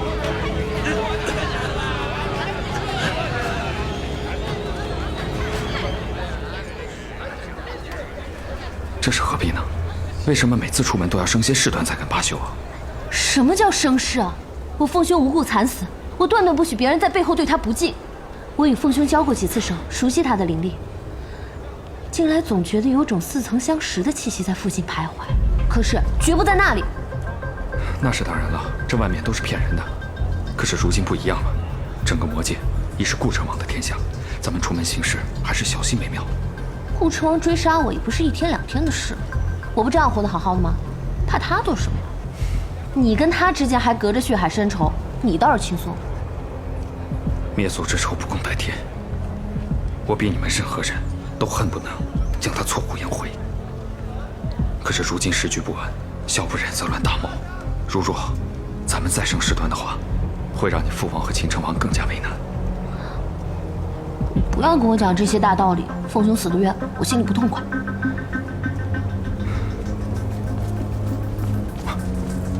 流云公主，魔尊有请。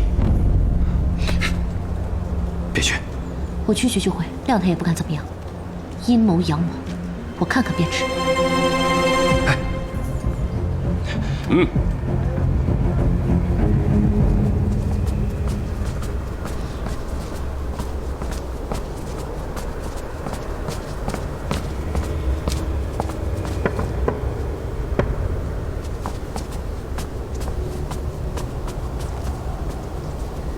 吾辈之中，秦成王年迈气衰，无心理事；燕成王好色贪杯，志大才疏。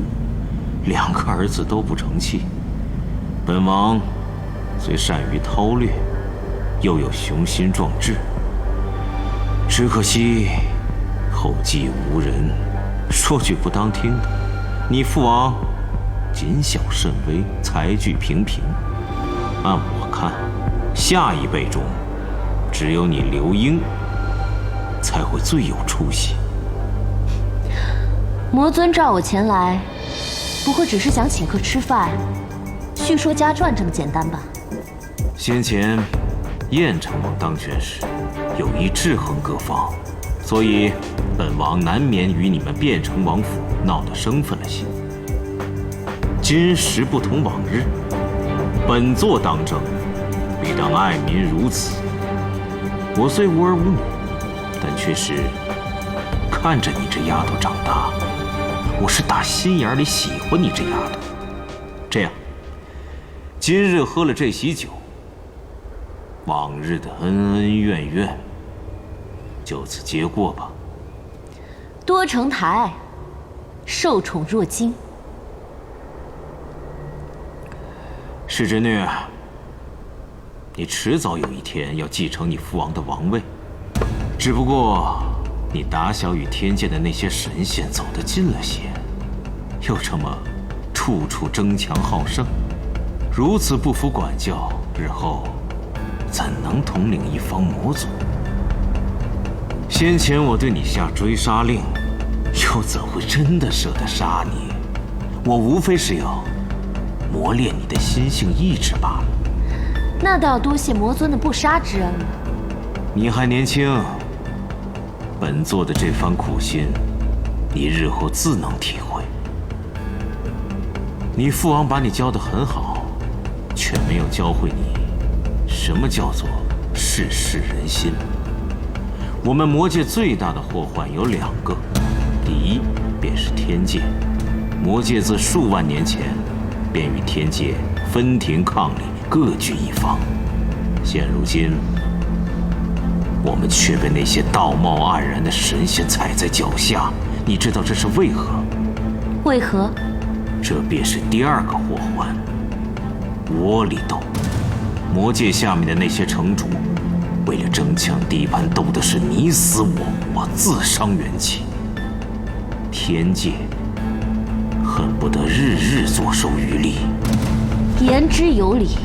半年前，天界大乱，至今元气未复。本座欲趁侵天地羽翼未丰、焦头烂额之际，挥师天界，我要杀他个措手不及。思来想去，你是最合适的前锋。果然是燕无好燕。灭灵族惨遭灭族，实非本座一人之过。当年的真相，幕后的主谋，实乃先天帝太微。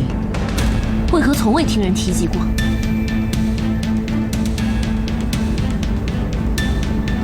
这是何物？此乃我和先天帝歃血为盟的文书，上面还有他的上神之血呢。说来惭愧，本座就是听信先天帝太微的蛊惑，才做了他的马前卒。灭灵剑有杀神诛仙之能，而我们魔界中人一向无惧生死，只有那些神仙，他们才会对灭灵族的威胁芒刺在背，恨不得屠戮殆尽。所以，屠杀灭灵族真正的主谋，实乃先天帝太微。这次讨伐，也算是为灭灵族报仇雪恨。我知道，齐渊是灭灵族最后的嫡脉骨血。待本座拿下天界之时，我定当亲自为你和齐渊主婚。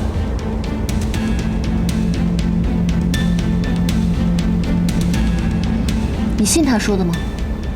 他背后的目的并不单纯，他无非只是想让你替他卖命罢了。可事关灭灵族，作何打算？所谓冤有头，债有主。既然顾成王参与了当年的灭族屠杀，他便难辞其咎。欠的债，迟早得还。自从凤兄死后，我是再也不相信天界那些上神了。何为正，何为邪？魔界有忠义之士，天界亦有宵小之辈，恐怕正邪并无边界。最可怕的事情是，世间事从来是正不压邪的。答应我，别再参与这些纷争了。咱们俩去找一个山清水秀的地方，安安稳稳的度过剩下这几年，好吗？过去这些话都是我说给你听，如今倒反过来了。是啊，毕竟我时日无多了嘛。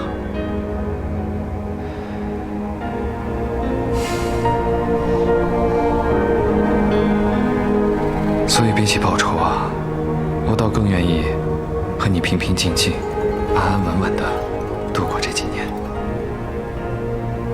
你不是老说吗？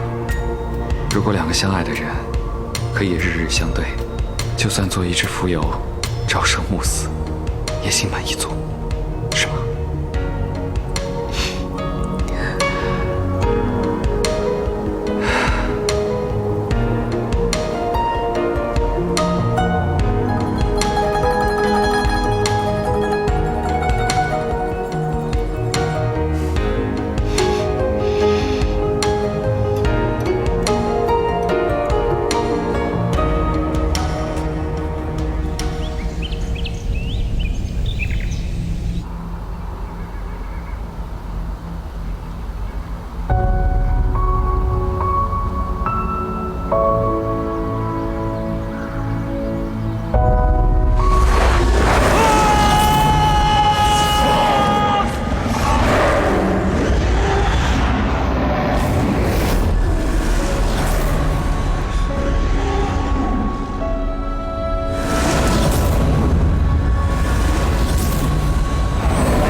岂容你们这等闲人擅闯！哼！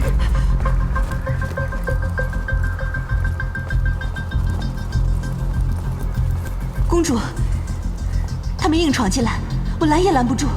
尹劝，你现在虽贵为族长，但是擅闯我飞鸾宫，未免也欺人太甚了吧？是本座。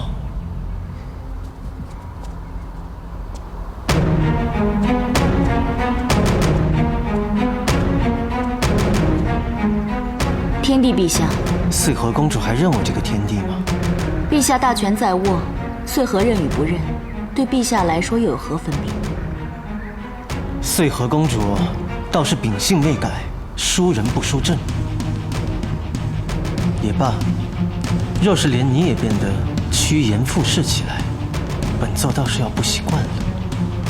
陛下谬赞，不知陛下今日亲临，所为何事？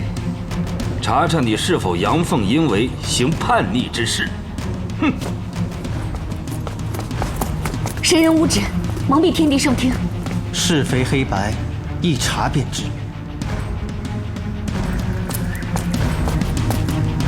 陛下正在此处。陛下。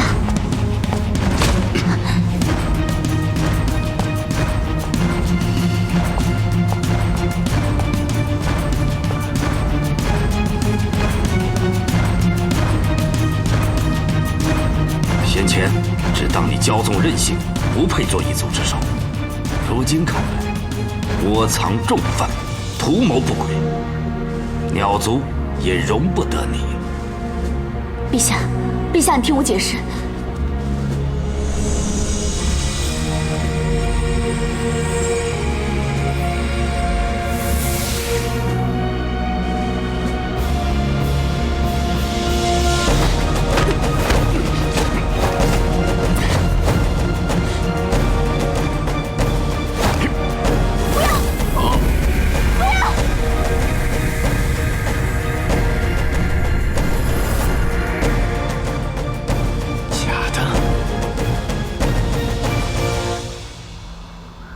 旭凤究竟在哪儿？当日二殿下灰飞烟灭，乃是有目共睹。穗禾纵然有心，也无力回天。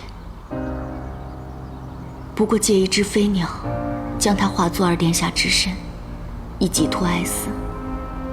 若陛下连这幻影都容不得的话，倒不如直接将我打个元神俱灭算了。但此事若传出去，他不知道丢的是谁的颜面。不该存的心思，公主早早放弃了也好。走。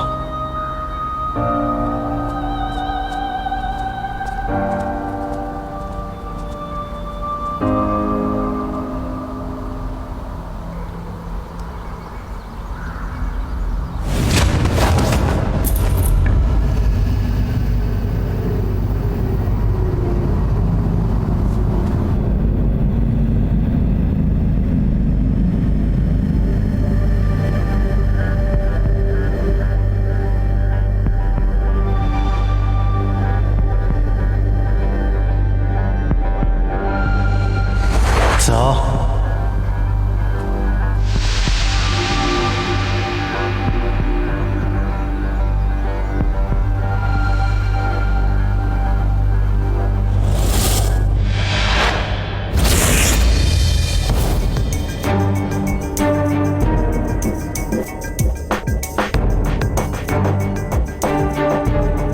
水系凌波场。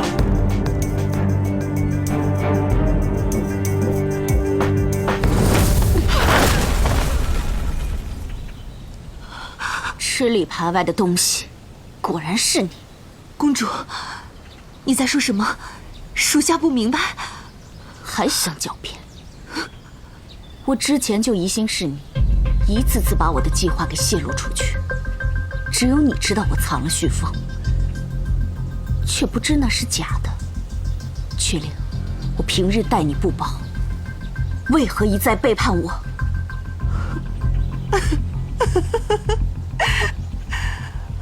我每每侍奉，总是因为一点小事没有随了你的心愿，就被你百般刁难。你如此跋扈，殊不知早已众叛亲离了。凡是背叛我者，只有一个下场。刚才我随公主出来前，我已经跟族长打过招呼了。倘若雀灵今日有去无回，公主也休想踏出这1秒钟半步。哼，你休想骗我！并未骗你。来呀，给我拿下！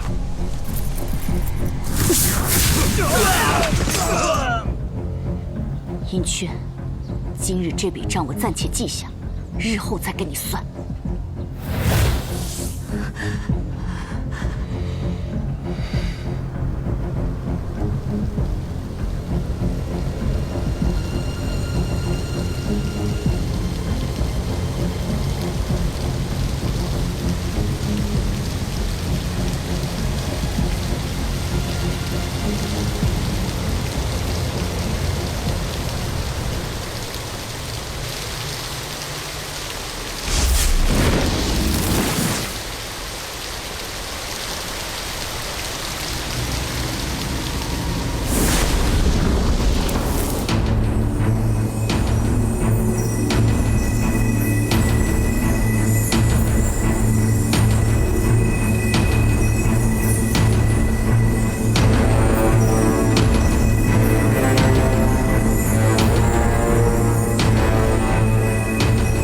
幸好我未雨绸缪，才没让润玉那贼子得手。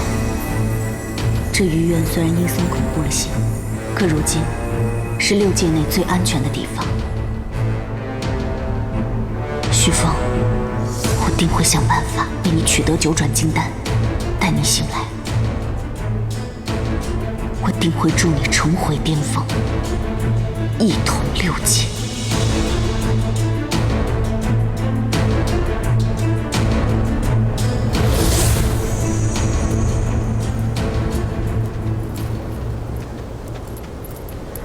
天帝陛下，卞城王，请。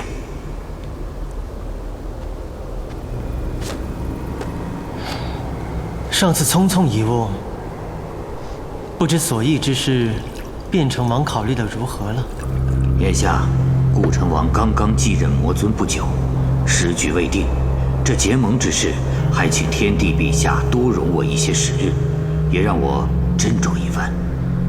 当断不断，反受其乱。他顾城王何等样人，你卞城王岂会不知？一山容不得2虎，他素有狼子野心，志在我天界。方今上位，为求稳固，对你卞城王的态度就如温水煮青蛙，假意优待。但这并不代表他日后不会动你们。倘若被他今时今日的优容所蒙蔽，由他做大，祸患无穷啊！陛下言之有理，这是陛下附加的要求，让我在魔界搜寻火神元灵交予陛下，未免有些强人所难。火神旭凤有大恩于我父女，断无恩将仇报之理呀。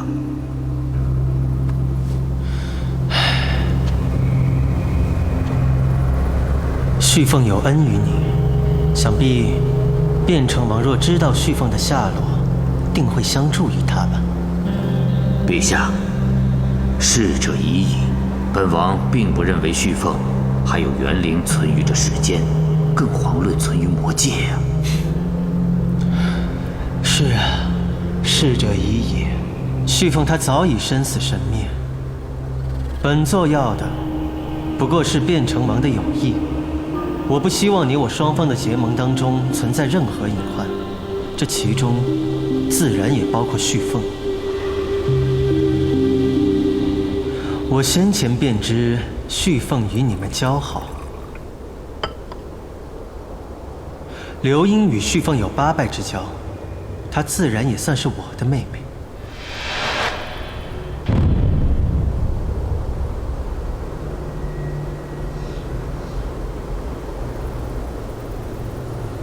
不敢高攀。兄弟2字，至于火神和天帝陛下，真是横看成岭侧成峰，远近高低各不同啊！我刘英只与火神一结金兰，天帝陛下如此纡尊降贵，真是折煞刘英啊！本座所倡之意，关乎天魔2界大局，还望卞城公主放下私怨成见，鼎力促成此事。你们的大局大计、阴谋阳谋，刘英不懂。我只知道，我父王遭顾城王陷害，身陷囹圄之时，你们天界诸神个个无动于衷，只有我凤兄，虽被先天帝禁足，却仍然设法脱身前来相助，此恩没齿难忘。我刘英早在忘川河畔发过毒誓，此生绝不会做一丝一毫对不起凤兄之事。而天帝陛下却让我们去忘川搜寻凤兄的园林蛟羽，实在是陷我们于不义啊！公主仁义，本座实在是佩服，只是不知公主的仁义能否换回顾城王的仁义。如今看来，你们天界竟是些不忠不孝、不仁不义的无耻之徒，臣夺军权，弑父杀兄弟，乃家常便饭。大胆！哎，刘英，这还轮不到你说话，出去！破军新居，如果我没记错的话，你是我凤兄慧眼识人，一手提拔上来的心腹大将。我凤兄罹难，新君另觅他主，一路高升，真是可喜可贺啊！我魔族王女，行事一向血腥，耻于和你们这群伪君子为伍。住口！这么说来，变成公主的意思是要拒绝本座的倡议了。陛下息怒，我变成王府之事还轮不到刘英做主。结盟可以，我刘英只求公平。天帝陛下要我们去忘川，搜寻凤兄的园林蛟羽，是否也该应承我们一件事情？你想要什么？但说无妨。我凤兄惨死，大仇尚未得报，冤有头，债有主，还望天帝陛下交出杀害我凤兄的罪魁祸首。你还真是你凤兄的红颜知己，在他身前身后维护若此，旭凤真是不枉此生。只不过，我天界准天后法灭谋逆重犯，乃是为我天界立下大功，又何罪之有？更不劳你一个区区魔界公主的智慧。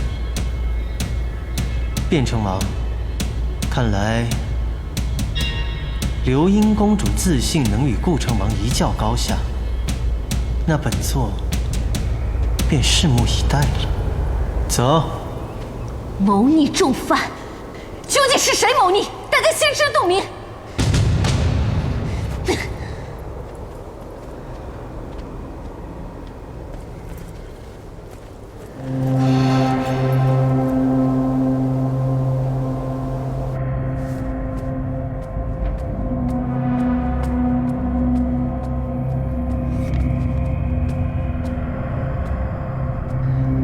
魔尊，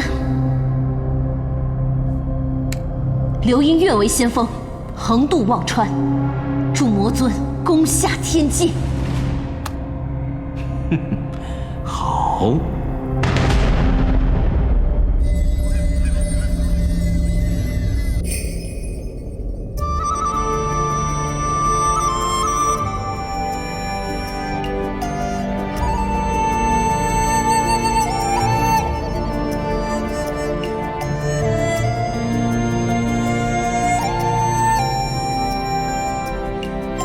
花开了，我就画画；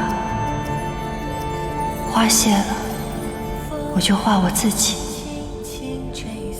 你来了，我当然画你；你走了，我就画一画回忆。那又能怎么样？月光连接了思量。写一封情书，凤凰花只开2季，一季远来，一季远散。缘来缘去，终会散。花开花败，总归真。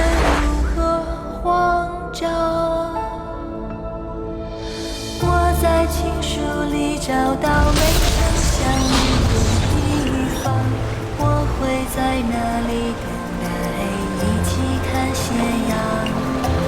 我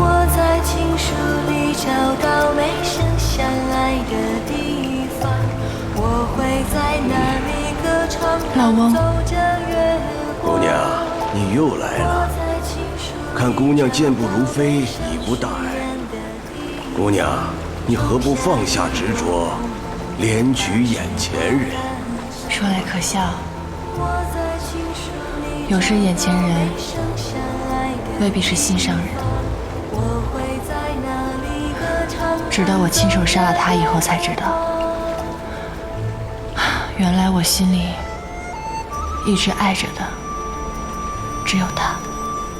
姑娘如此执念，老夫便说了吧。凤凰乃是不死之鸟，生就7魂8魄，多出一魄留作涅槃之用。姑娘若能找到他留存的那一魄，佐以太上老君的9转金丹，或许还有一线生机。你说的可是真的？只是那金丹万年才得其一，此事恐怕不会一帆顺遂。没关系的，只要有一线希望，我断然不会放弃。锦觅就此别过，老翁保重。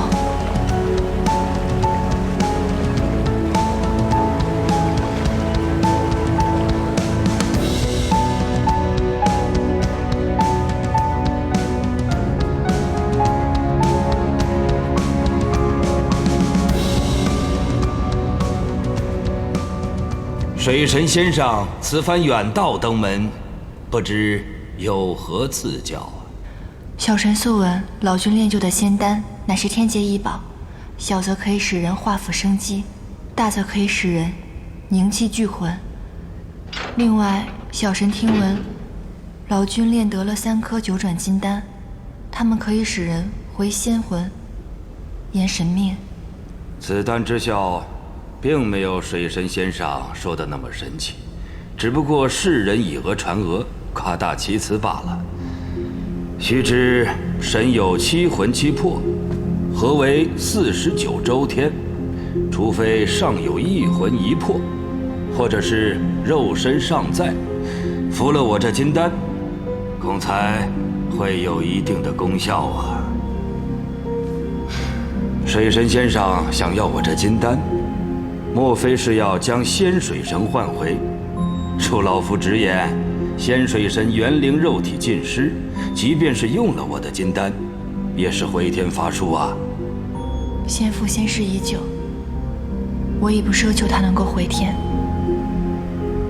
今日小神登门求取，其实是另有他用，希望老君可以赠予金丹。他日若需锦觅之时，锦觅定会赴汤蹈火，在所不辞的。水神先生，你的愿望怕是要落空了。我这9转金丹历经了2万多年的淬炼，可是至今尚缺一副药引，恐怕永远都无法得到。老君，不知道您说的那一味药引是何物？乃是上神莲朝的玄穹之光。那我去寻来便是了。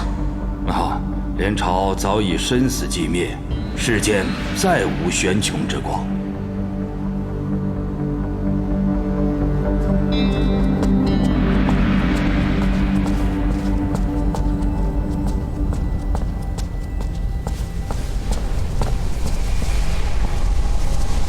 陛下，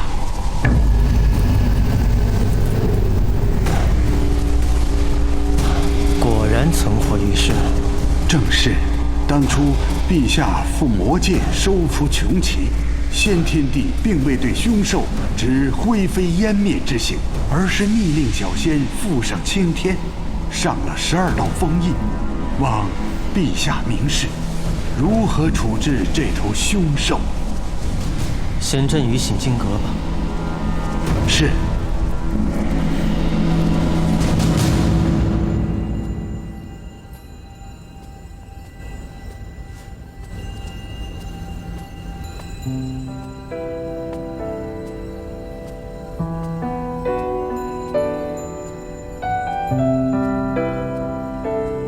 蜜儿，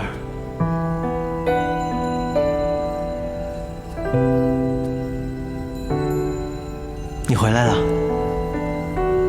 这么晚了，陛下还没有休息吗？蜜儿不回，我如何能睡得安稳？我与你说过了，还是照旧，叫我小玉仙官就好。那个称呼不过是年少无知，开的一个玩笑罢了。如今陛下已经贵为天帝，再那样称呼，似乎不太妥当。听说密儿今日去兜率宫向老君求取金丹。对啊，不过是随便逛逛罢了。不知密儿要这九转还魂金丹做什么？我命令待哉，所以想求一颗金丹保身，以防不时之需嘛。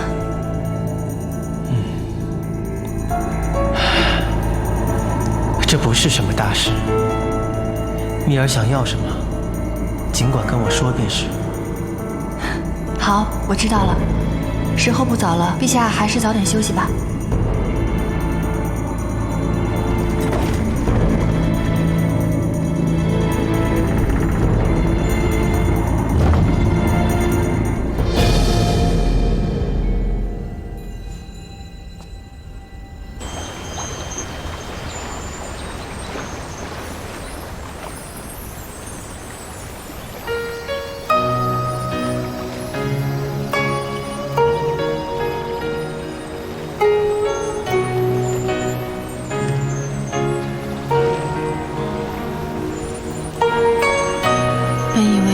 救旭凤，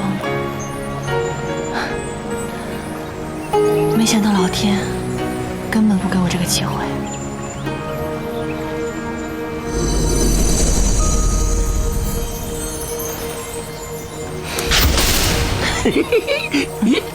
你哭了啊？没有啊。你哭了，哎，他哭了，哎，你看看他哭了，你这是怎么了？你一惊一乍的干什么呀？真是白长了这么大年纪。左右啊，不过是这天下第一忘恩负义之人，掉了几滴眼泪而已，有什么稀奇的？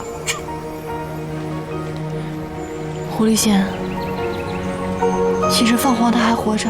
啊！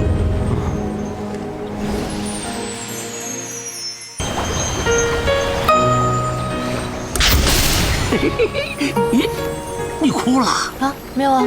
你哭了，哎，他哭了，哎，你看看他哭了，你这是怎么了？他怎么了？你一惊一乍的干什么呀？真是白长了这么大年纪。左右啊，不过是这天下第一忘恩负义之人，掉了几滴眼泪而已，有什么稀奇的？狐狸仙，其实凤凰它还活着。你可知道上神莲朝，他如今不在世上了吗？若有了他的玄穹之光，或许救回凤凰还有一丝希望。莲朝，那不是红红和先天帝的兄长吗？你此话当真？我亲耳听到的。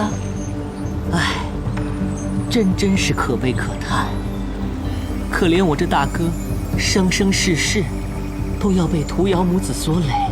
如今却让我单珠，该做如何选择？哎呦，红红，你此话何意呀？其实，我大哥还活着。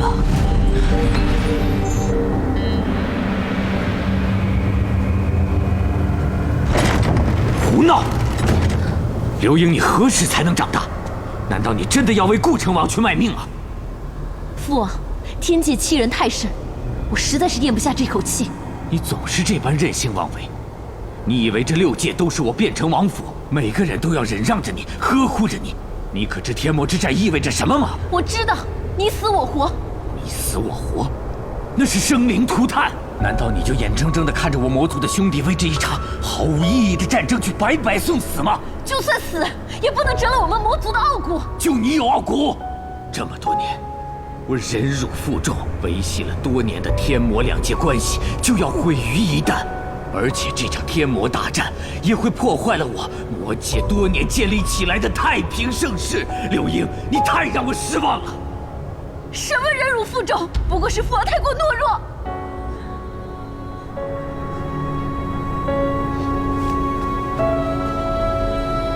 连朝还活着。哎呀，他当年不是已死于天魔大战？哎，连朝啊，始终是我们的兄长。当年他跌入忘川，世间皆以为他已魂飞魄散。其实啊，他只是受了重伤而已。是我偷偷将他藏了起来，千年间渡他灵力，助他醒了过来。乖乖，这背后还有这么大的秘密。太上老君告诉我，若能找到连朝，得到玄穹之光，就可以炼成九转金丹，这样的话就能救回凤凰。我知道，我明白，我们现在这样贸然去向狐狸仙的大哥讨要奇至宝、鱼香玉里都不合适。可是只要能救回凤凰，我做什么都可以，哪怕他要我的元神，我也可以给他。你当真愿意为了凤娃，不惜一切代价？若不能救回凤凰，寻回所爱，我要这躯壳有何意义呢？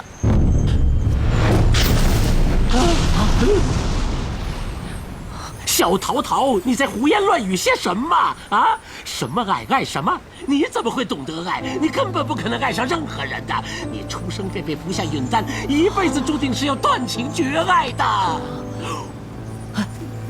什么允丹？对，好像什么允丹。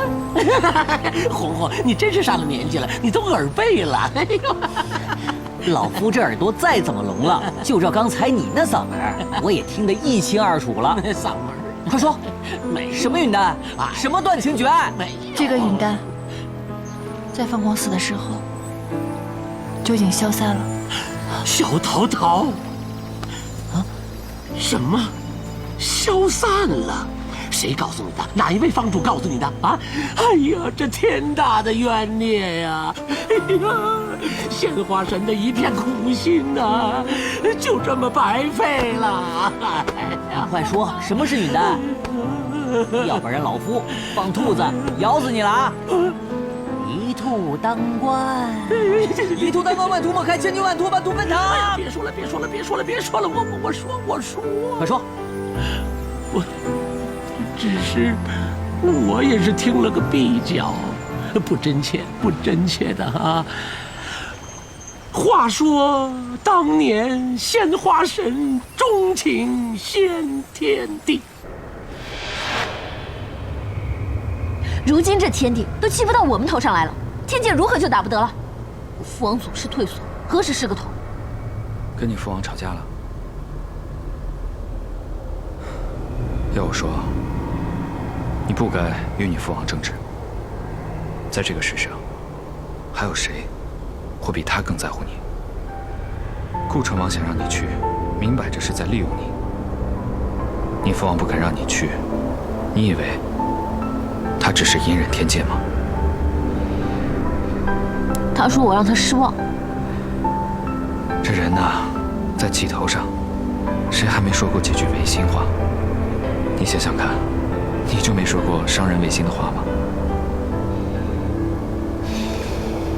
我对你说最多。吃个桃，消消气。等一下，去看你父王。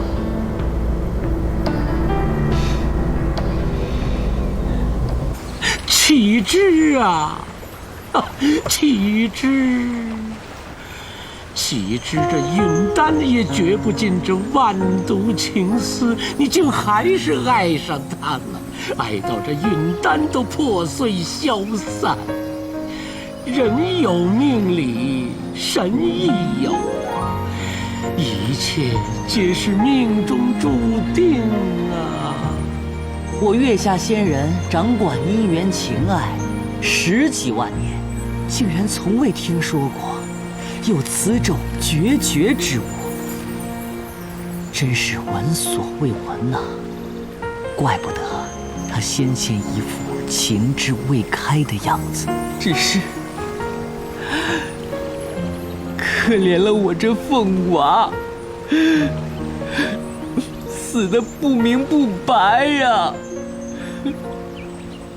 罢了，老夫我还是陪你走这一遭。但是，我大哥连朝愿不愿意献出玄穹之光，那便要看缘分了。多谢狐狸仙。那你可知连朝先生现在身在何处吗？1秒洲的蛇山之巅。蜜儿啊，蒲之君，你拦着我做什么呀你？蜜儿，原来你会了花界啊，怪不得我上天界找了你一圈都没找到你。你是不是已经决定离开天地，投入我的怀抱了？言佑，如今蜜儿心系凤娃，你就不要捣乱了。真是，哎，那凤凰不是灰飞烟灭了吗？凤娃现在还尚有一丝生机，但是能不能复活，那便要看我们此去蛇山的结果。哇，我觉得我错过了好多故事啊。我日后再跟你细说吧。现在我跟狐狸仙要去蛇山了。哦，就是那个仙魔都不敢入的凶险之地。你一个人去，受伤了怎么办？不行，我和你们一块去。我也要去。哼，你那点灵力啊，就别凑热闹了。你又要撇下老夫一人，这忒不仗义了。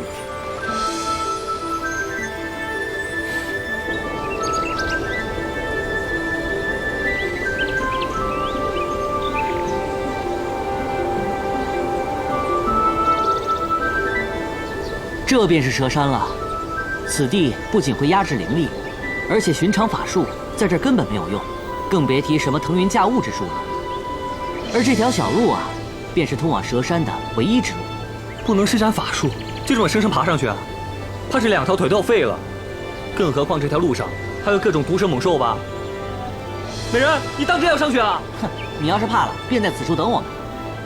月下仙人说笑了，我此行的目的便是保护己命，临阵逃脱从来不是我的选项。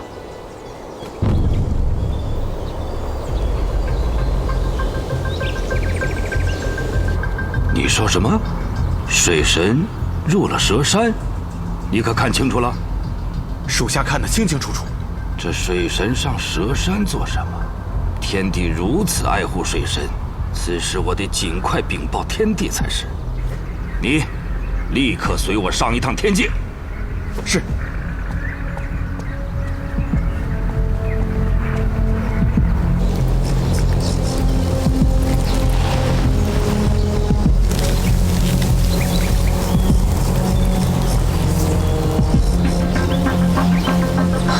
当心！据我所知，这蛇山上藏有千万条毒虫，很是危险呀。你们不用担心，有我这蛇中小王子在，只要我动动手指，保证他们不敢造次。我大哥连朝啊，天性不喜欢生人靠近，复生之后便藏于此处。数万年以来，任何想要上蛇山的，无论是仙还是魔，都会葬身蛇口。因而，我大哥尚在世间之时，也无人晓得。这废天后与先天帝兄弟2人之间那段往事，数万年来众说纷纭，6界私下流传着数个不同的版本，个个都是香艳离奇的很。不知月下仙人可知其中真相啊？当时我还年幼，尚未通晓情爱之事，所以他们3个人之间到底发生了什么，我也不知道。好可惜呀，要不然这些故事定能让我成就一部6界情爱巨著啊！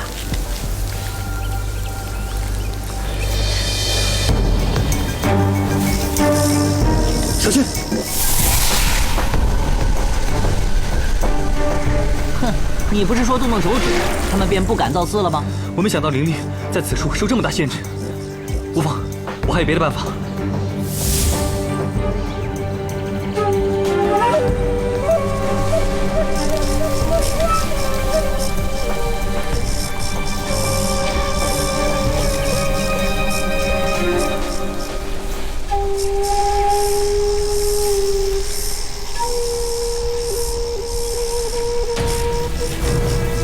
这些蛇啊，皆有灵性，恐怕一般招数难以对付。你可有良策？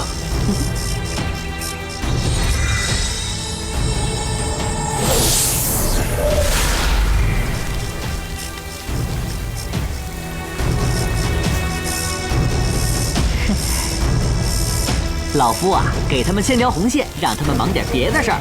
厉害，高招，佩服！别耽搁，快走！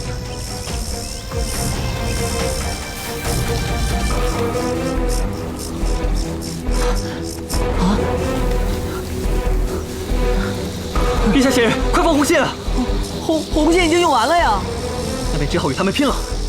今天我倒要让他们看看我这蛇界小王子的厉害。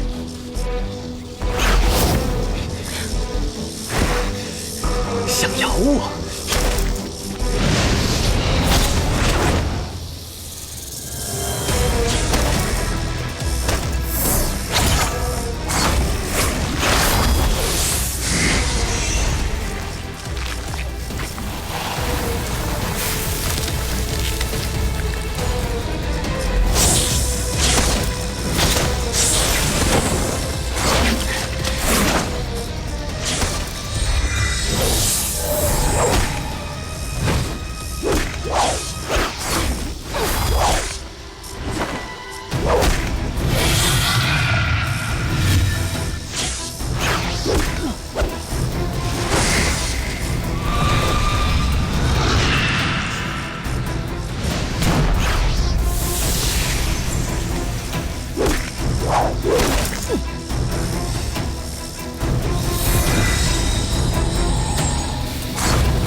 无论如何，我都要爬上这山巅。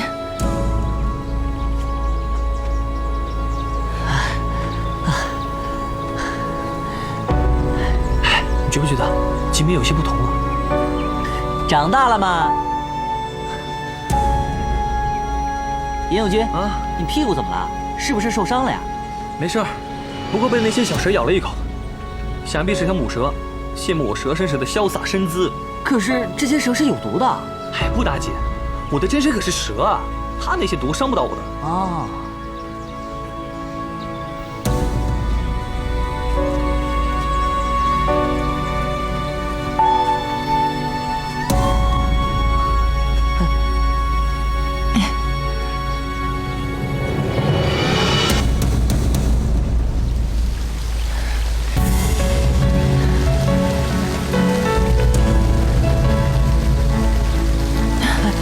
蜜儿，你受伤了吗？快坐下。蜜儿，你怎么了？没什么，怕是刚才不小心被蛇咬了。啊！我看看。啊！这不好，这灵蛇之毒会反噬神仙的灵力。这可如何是好啊？没到山巅之前，我是不会让自己有事的。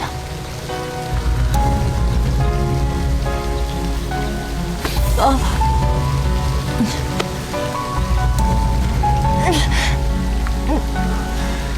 蜜儿，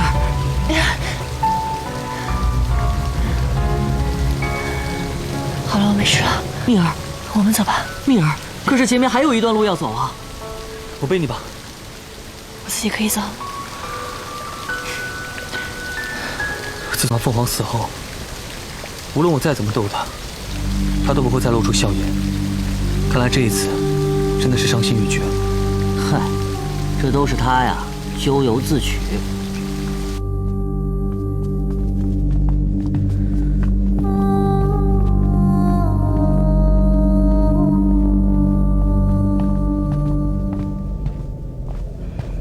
陛下，隐雀族长求见。小仙见过天帝陛下。况洛，你先退下吧。隐雀族长如此行色匆匆，不知为何事前来。小仙的手下今日看见水神入了蛇山。蛇山？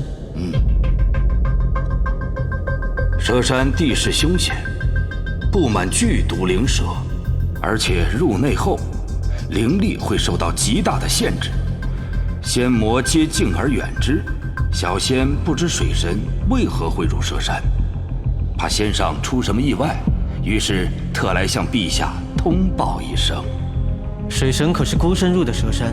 回陛下，当时还有2个男子随水神仙上一起入了蛇山。一个着青衫，一个发悬红线，我没有看清他们的面目。我知道了，你们先回去吧。是，陛下。锦觅，你为了他，当真连命都不要了。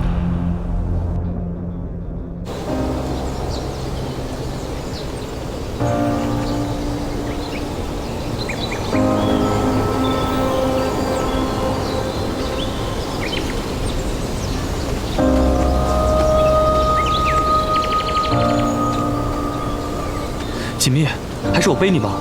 不用，我自己可以。凤凰，无论你在哪里，我定会救你回来的。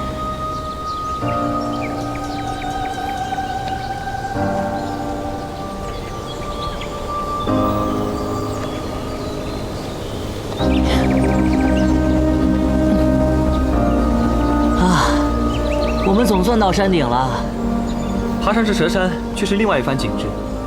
看来连朝先生十分有品味嘛。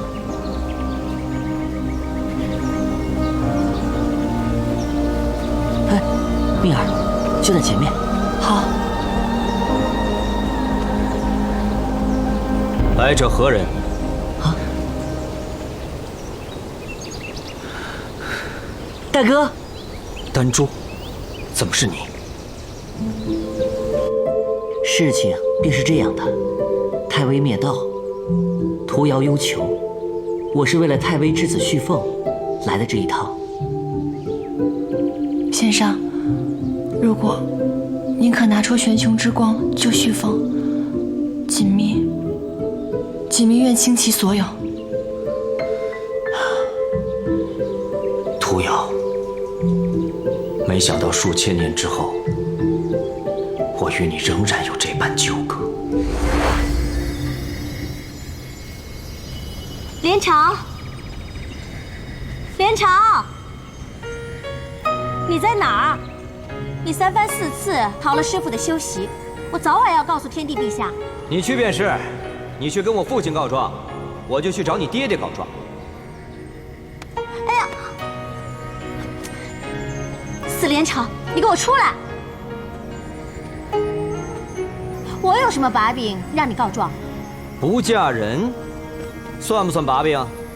最近来向你提亲的各路神魔鬼怪，都快把你们家的门槛给踏平了。你还是这样挑三拣四，成天往外跑。你爹要是知道了，我可不信什么父母之命、媒妁之言。哦，我要嫁，一定要嫁一个自己喜欢的。我徒遥乃是6界唯一的凤凰族后裔，要嫁，也要嫁最好的。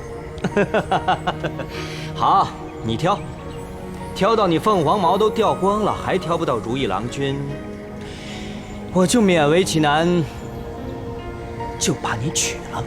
你想得美！别说现在我的灵力比你强，连太微都快要赶上你了。你再这样下去，如何继承天帝之位啊？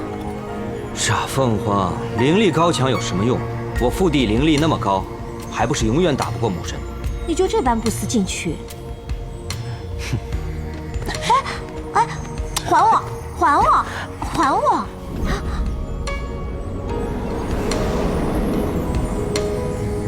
送我吧。哼，还帝凤灵是我们凤族最重要的东西。你若是能够得到世界上最绚丽的东西，那我就送给你。你这是诚心为难我？你明知道我天生不变颜色，不过只要是你想要的，我必然会双手奉上。好啊，一言为定。听说魔界的燕城王灵力高强，此番交战一定要小心。你这么担心我？平时啊，你比剑都会输给我，我自然担心。放心吧，我定要打个胜仗给你看看，叫你以后再也不敢小看我连朝。你若真能得胜归来，再说大话吧。一场天魔大战，我几乎殒命忘川。我如何也不会想到，太尉为了天地之位，竟与魔尊的手下顾成王勾结，欲将我置于死地。丹珠将我救回后，我昏迷多年。我醒来时，屠瑶却成了天后。我回来了。你还活着？你嫁给了太尉。你可知当初是他与顾成王勾结，将我置于死地。他为夺帝位，不惜杀兄，不忠，不义，不仁。你莫被他蒙了双眼。随我走吧，我们可以寻一片依山傍水的清幽之地，只你我二人逍遥度日。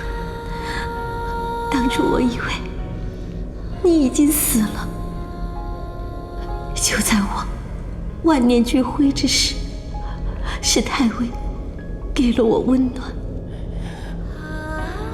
他还封了我天后之位。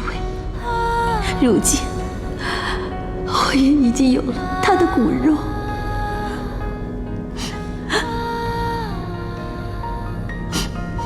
骨肉，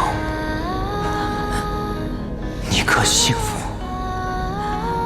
我是天后，我拥有想要的一切，我当然幸福了。连城，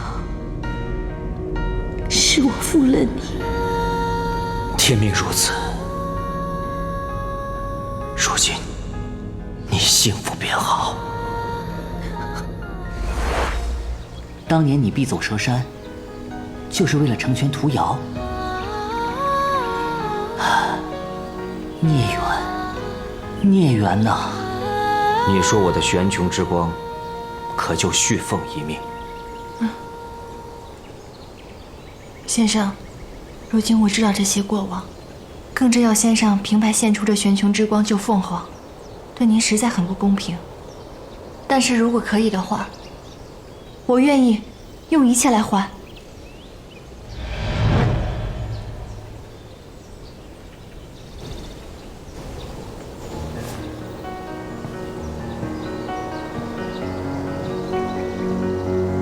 我生就不变颜色，你若把你眼中的万千颜色赠予我，我便允你玄穹之光。你可愿意？锦觅可是花神之女，日后是要掌管花界的，要是看不见颜色，那可如何是好？我愿意。锦觅，如果没了颜色，你的日子可就暗无天日了。对呀，锦觅，你再考虑考虑。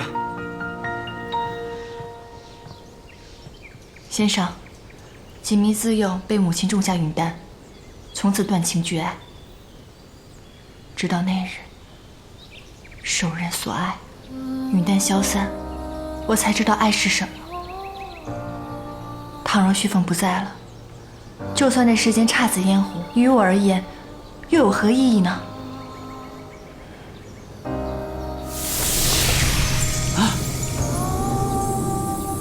不必了。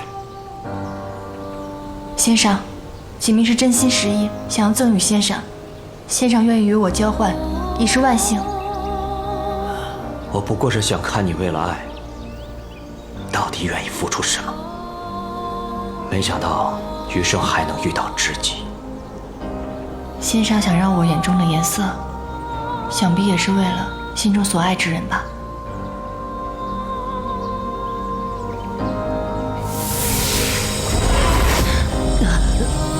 这便是玄穹之光，世上无容器可承载，即便是灵力高强的上神真身，最多也只能承托3个时辰。我来。蜜儿，屠瑶，这是我能为你做的最后的事。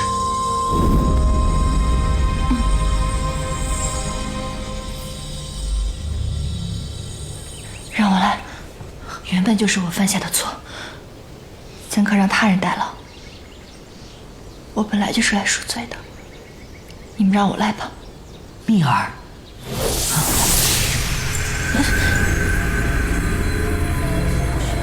找到没声响的地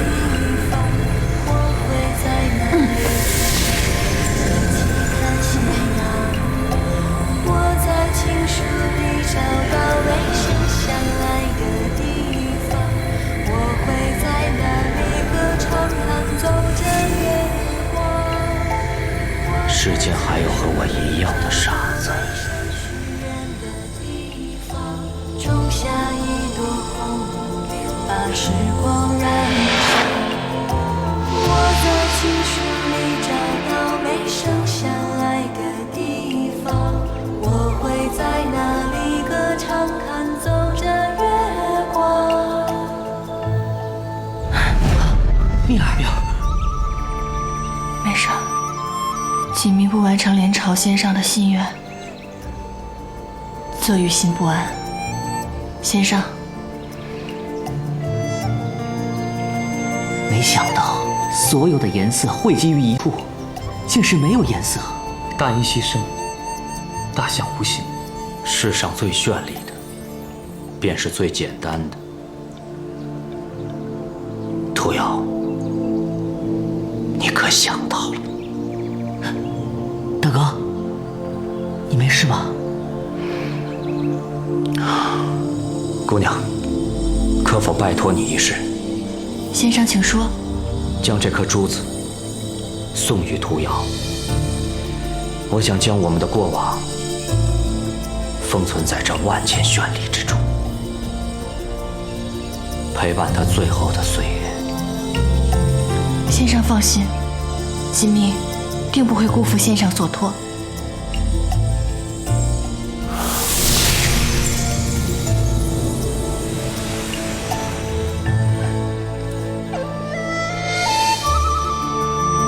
你们速速去救屠瑶之子，莫要再做逗留。丹珠，各位，保重。保重。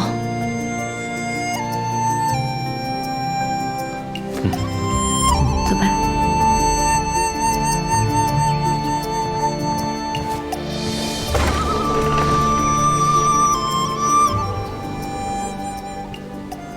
先生对废天后痴心一片，也不知道废天后对先生是否可有半分情意。这恐怕只有屠瑶自己才知道。那废天后如此阴毒，哪懂得真爱为何物？不过，她居然能和先天帝生出凤凰这么个痴情主，真是太神奇了。我们赶紧走吧。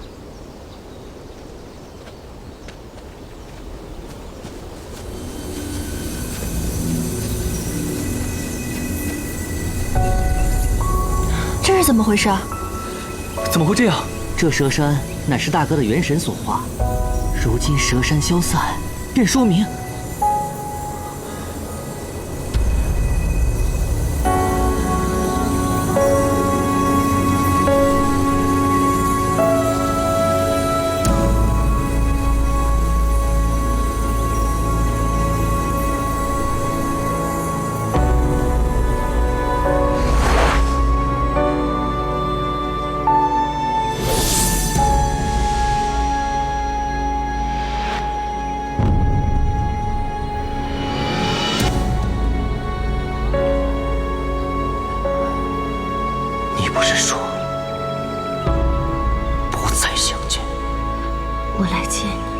是有事相求。太尉的身受重伤，只有你的玄穹之光才能救他的命。你来此是为了让我救太尉吗？我知道，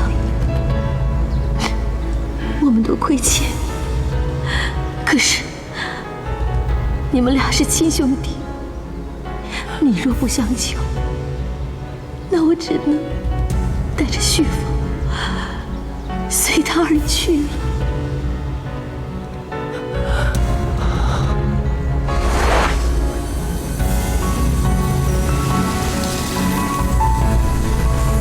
不过是取了玄穹之光，大哥为何会元神消散？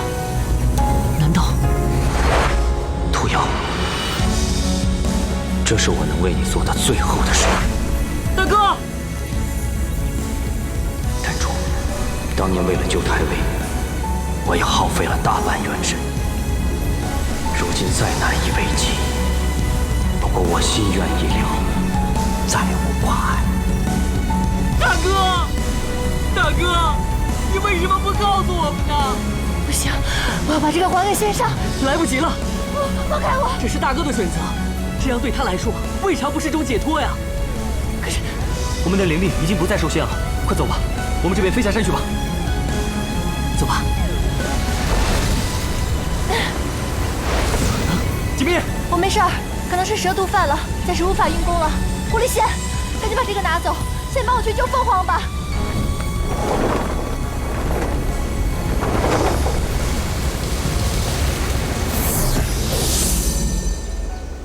蜜儿，你没事吧？无碍，只是灵蛇之毒。美人，我先走了，改日再来找你玩。嗯，你要是想见我的话，可以随时召唤我。嗯，小锦觅，老夫也走了。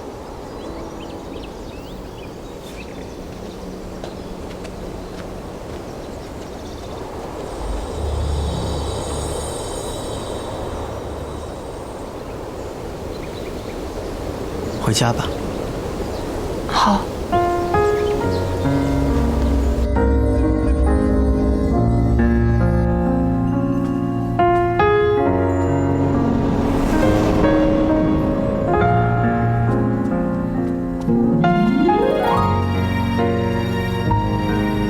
玄穹之光注入丹炉了。看来天意都在帮你，帮他，意在帮我。若真复活了他，你便得偿所愿，我也不必日夜替你担心。那个无忧无虑的锦觅，也应该回来了吧？方才我听叔父说了些大伯的事情。大伯一生痴情，你既见了他，为何还不懂我？我倒是挺羡慕他的，这一生能够如此真切的爱一场，便不枉此生吧。蜜儿，你须知道，你为他所做这一切，他并不会感激你。我无需他感激，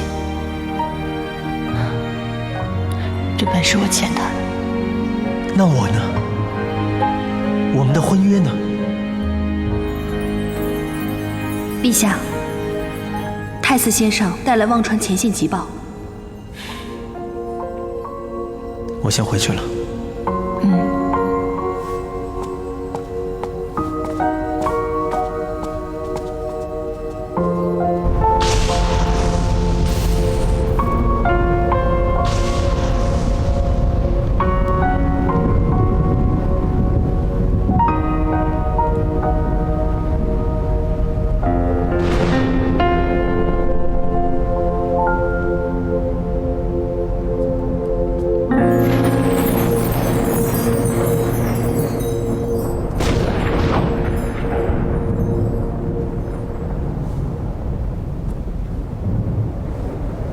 你还来找我做什么？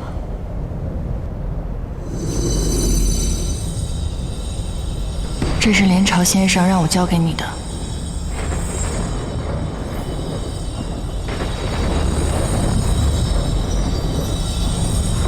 他看到这颗光珠之后，见心明性，已经自毁元神了。连朝，这颗珠子融合了世间万千颜色。是你要的世间最绚丽之物，他宁愿牺牲自己，也要为你求得此物。你怎么这么傻？我当年只不过随口一说。还地凤翎是我们凤族最重要的东西，你若是能够得到世间最绚丽的东西，那我就送给你。你这是诚心为难我？你明知道我天生不变颜色。不过，只要是你想要的，我必然会双手奉上。连朝先生一生痴情于你，你可曾后悔过你的选择？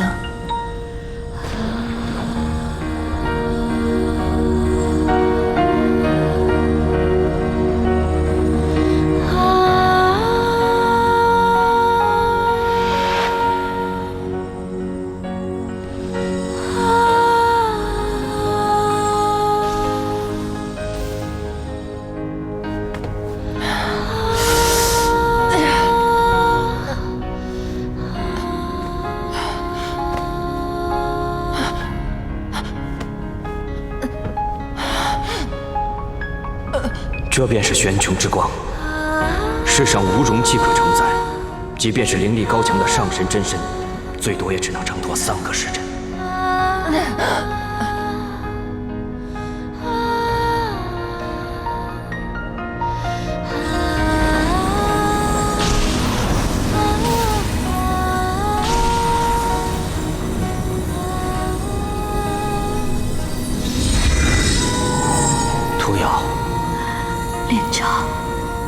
这都是我脑海中我们美好的过往，我很想忘记，却挥之不去。当我看到万千颜色汇集一处，竟是透明，我才意识到，这世上最绚丽之物，乃是最纯净透明的爱人之心。我终于兑现了当年承诺。连朝此生再无挂碍。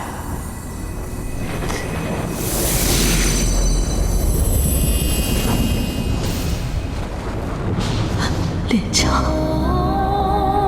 我想要的最绚丽的东西，只不过是至高无上的权利。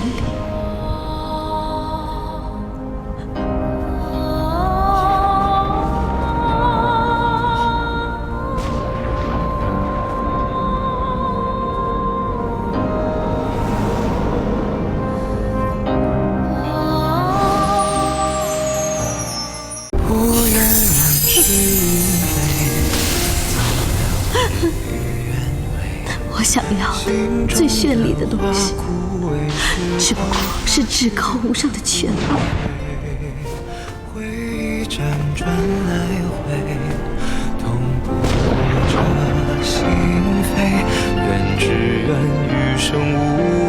连朝，原来我这一辈子的选择全都是错的。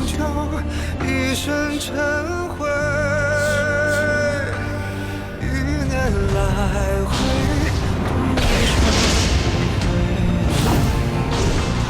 一场春秋，生生灭灭，浮华是非，待花开之时再醉一回，一壶清酒，一身尘灰，余年来回，度余生无悔，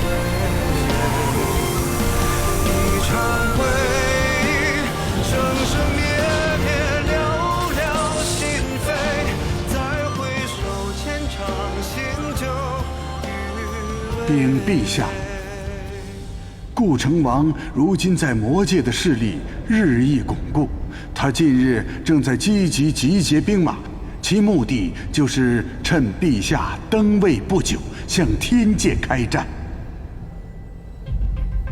此次魔界何人领兵？变成公主。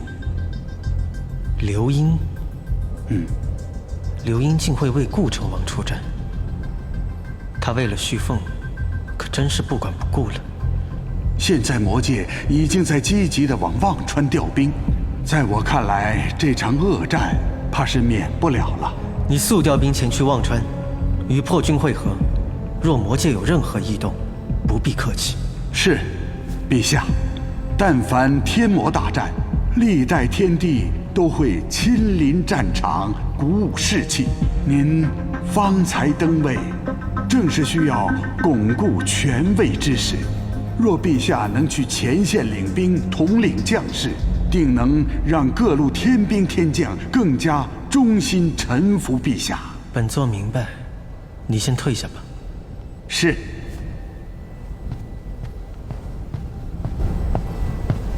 匡洛，你也先退下吧，我去精心想想，该如何应对此事。是。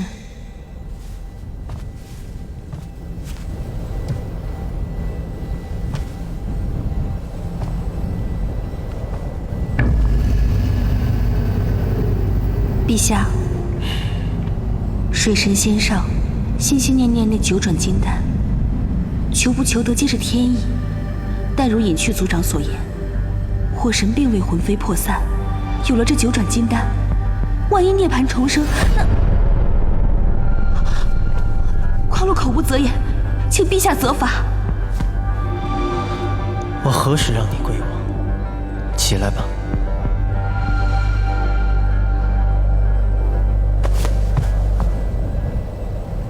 谢陛下。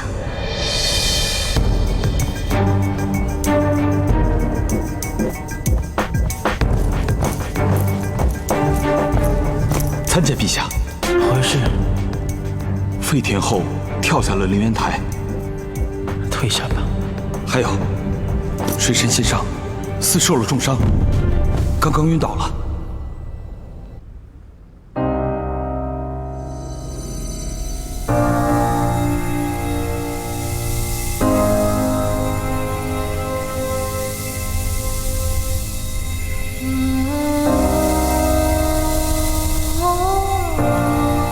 怎么会这样？老夫也不知啊，这玄穹之光竟需要水神仙上的真身来成，这烈光之下恐怕早已融了自身，现在就算是以灵力相护，恐怕也只能是护得片刻。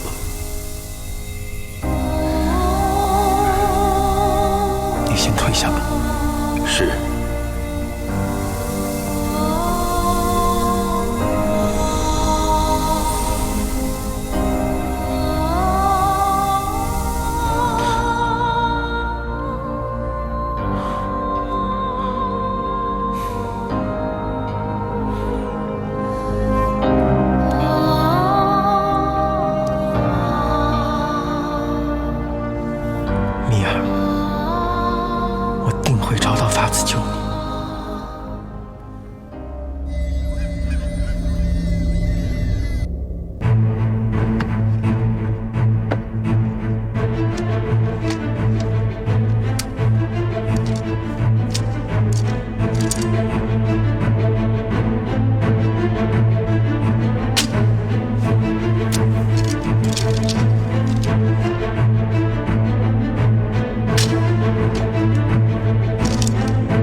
魔君准备进犯，你又伤了自己，我天剑该如何保全胜算？若俺现在不救他，便来不及了。陛下，退下！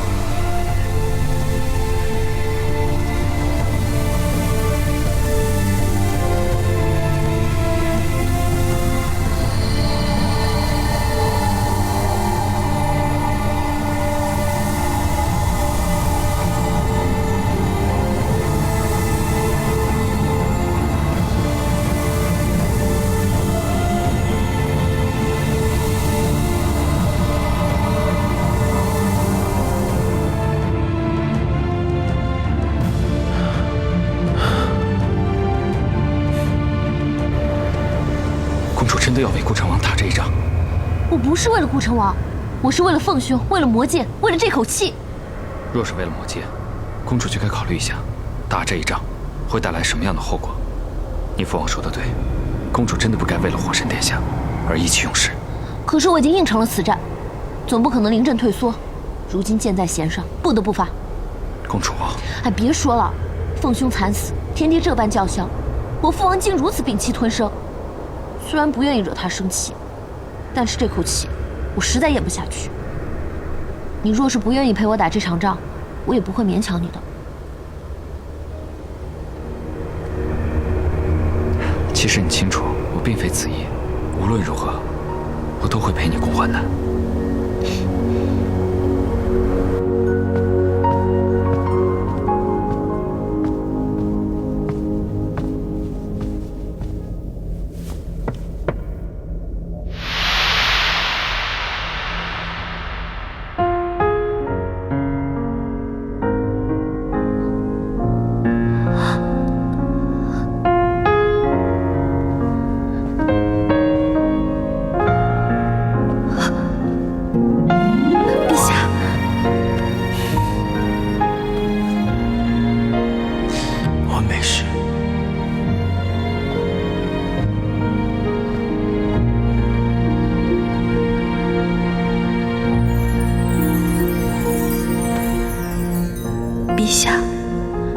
可是用了。此事千万不能让锦觅知道。可，此乃天界禁术。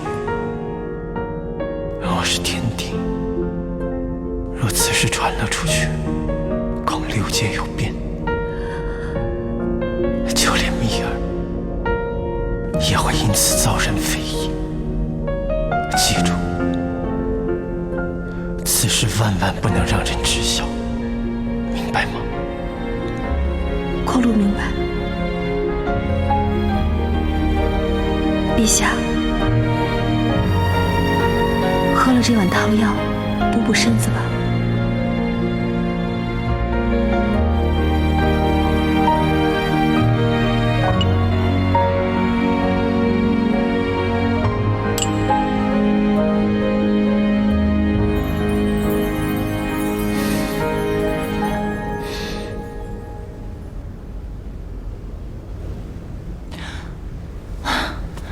凤凰，凤凰，凤凰！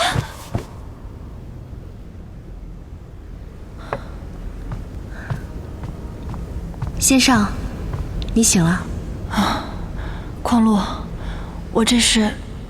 昨日先上将玄穹之光注入到九转金丹后，因为身体承受不住玄穹之光的威力，受了伤。还好陛下渡了些灵力给你，才将先上救了回来。过一些时日便可以复原了。陛下渡了我灵力，那他身体如何？陛下很好啊，刚刚仙家有事禀报，所以便去忙了，晚些时辰便会来看你了。先喝杯茶吧。谢谢。先生，我后面所言，能否天知地知，仅限你我？有什么话，你就说吧。先生的心，可是冰做的吗？即便是冰做的，陛下一次次为了先生付出，先生的心也该融化了。先生，我求先生，我求求你，对陛下多些情谊好不好？你就算骗他、敷衍他都好。总比像现在，日日冰他的眼，夜夜寒他的心好啊。我对陛下是有情谊的，但并不是他想要的那种情谊。如果我骗他、敷衍他，装作很爱他的样子，那岂不是更加伤害他吗？就像你，如果我要求你装作对陛下没有一丝的情谊，你又能做到吗？先生何出此言？陛下何等尊贵，其实矿路可以妄想的。矿路，你别紧张，我没有责怪你的意思。其实，你我都一样，心里爱的那个人，明知道不能在一起，却无法欺骗自己的内心。我答应你，今日你跟我说的话，除了你我，不会有第三个人知道，莫要担心。多谢先生，那矿路先退下了。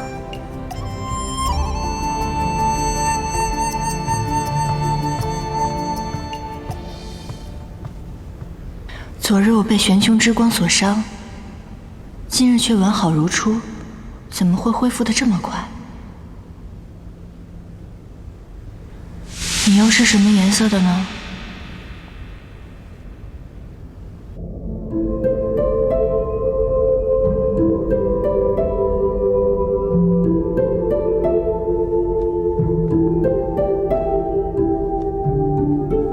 陛下，他醒了吗？我与他说，陛下伤势无碍，与人议事去了，晚一些便会去看他。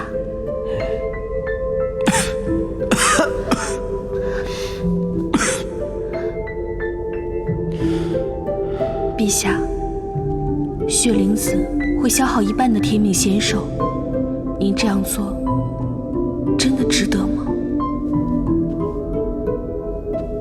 太子仙人可与破军会合了。好，你去告诉他，一旦开战，我定会现身。陛下，您如今身体很虚弱，正需要休息。如果此时去战场，太危险了。我既有了这个位置，便要对天界负责。陛下，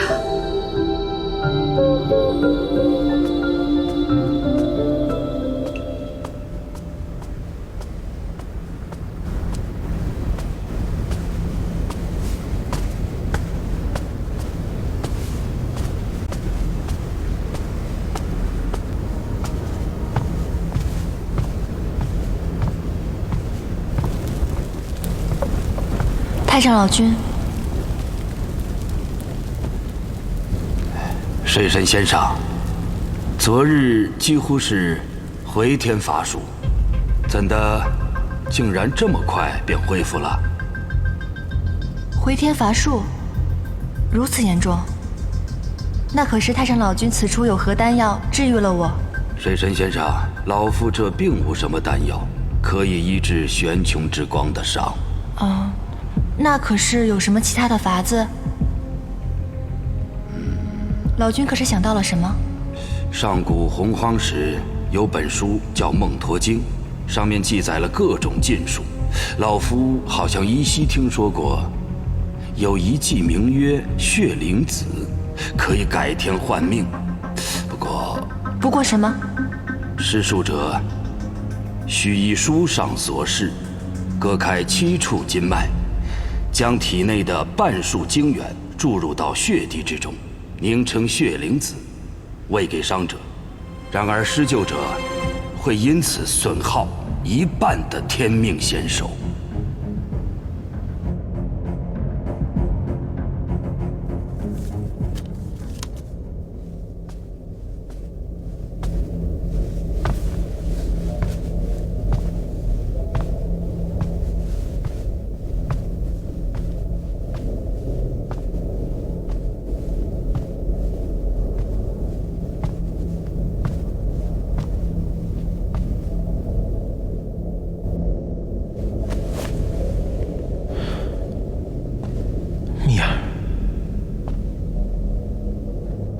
很少来我房中，今日寻我何事？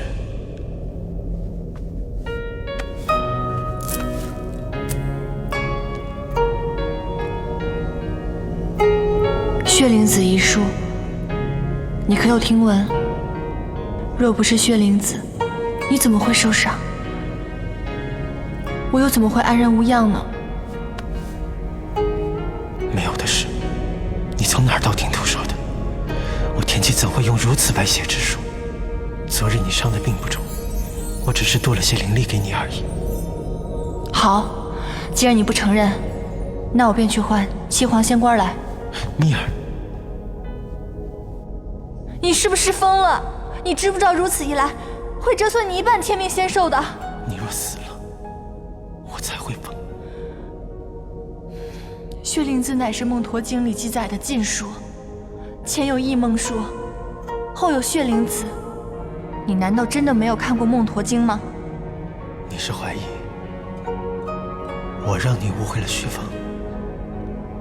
就算是有人暗中搞鬼，想必也是那当初害死你爹爹的凶手。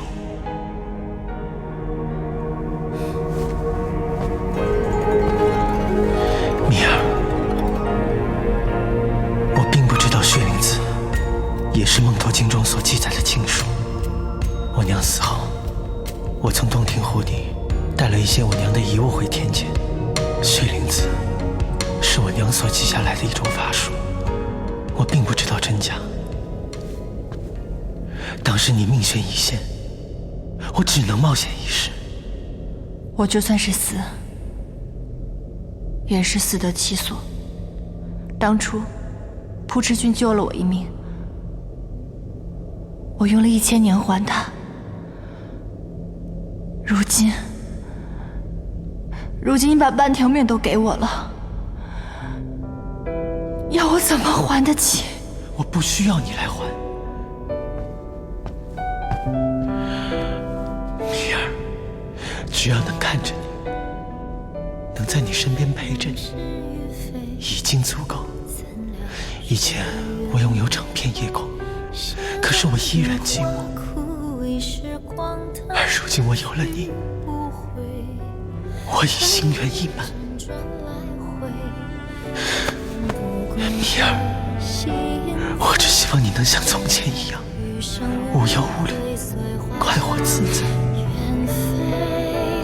我希望你能像我初遇你时那样，你明白吗？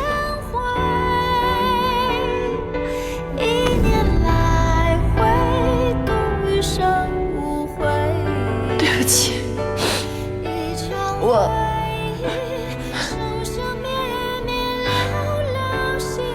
我心里只有许峰，我忘不了他，我很想他，我想他想到我的头发每一寸每一丝都是痛的，我忘不了他，别再为我伤害你自己了。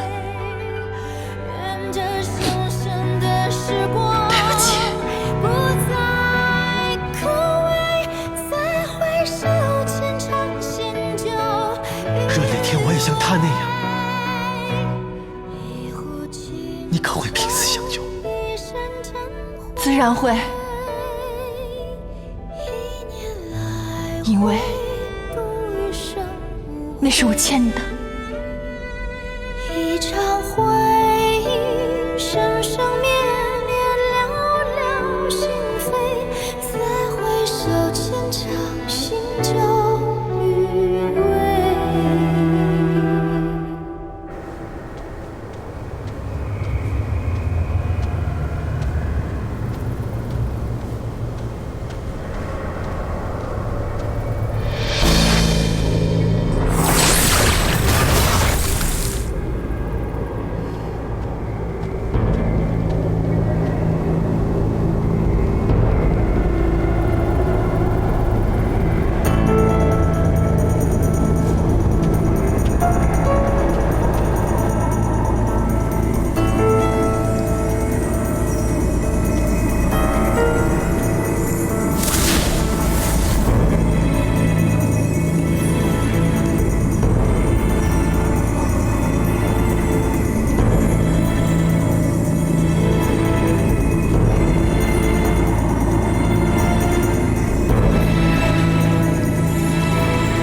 徐峰，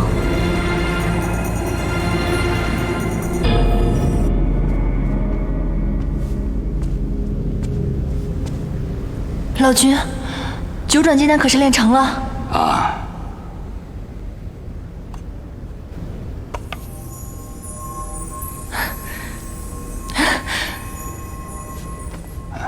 谢老君。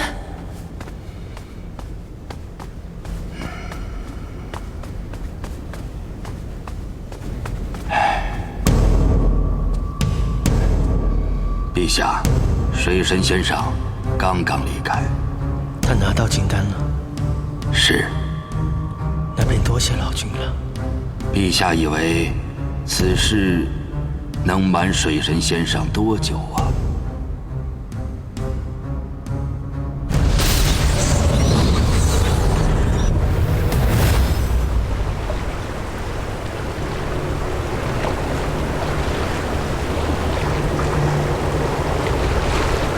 哦，姑娘，可还是要去忘川尽头？忘川尽头？哎呀，是你呀！我看错了，我还以为是那位姑娘呢。老人家把我错认成谁了？哎呀，我也不认识，只是她手中那把孔雀羽毛的扇子，倒是有些与众不同，遂留下了印象。碎羽扇，难道是穗禾？老人家，可否渡我去那位姑娘经常上岸的地方？可以，上船吧。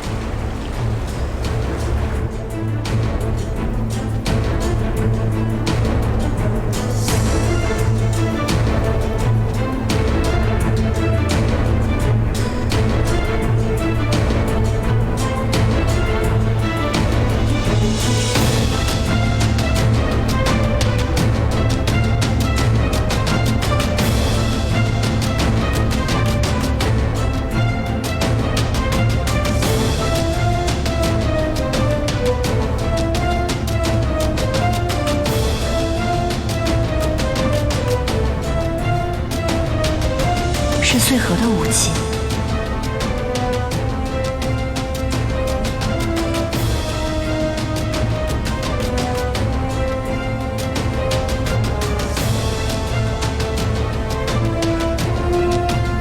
他在这里做什么？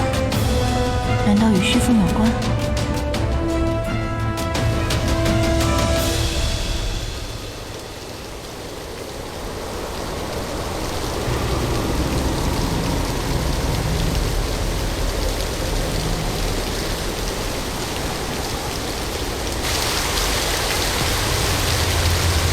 此番多谢卞城王提供此地，能让旭凤有处安身之所。火神与我有恩，公主不必客气。对了，老君那虽有金丹，但卞城王也该知道，座上的那位心有七窍，盯得紧。如今我连天界都难容，更遑论去向老君讨要。那就只能先靠穗禾公主的灵力，来保火神心头不散。真是难为了你的一片痴心。对了，公主，最近你频繁出入此地，可有留意周遭异样？穗禾惯来小心，但不知为何，今日心中一直惴惴不安。公主大可放心，此地旁边是余渊，万鬼哭嚎，阴森恐怖，我魔界之人都避之不及。更何况如今还设了结界，一般人是不会靠近此地的。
只留了一缕形魄。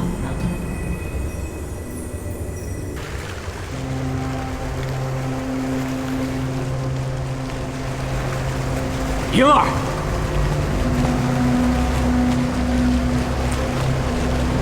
顾成王发动此战，非但不会让魔界崛起，反而会落个两败俱伤，与我魔界是大大的不利。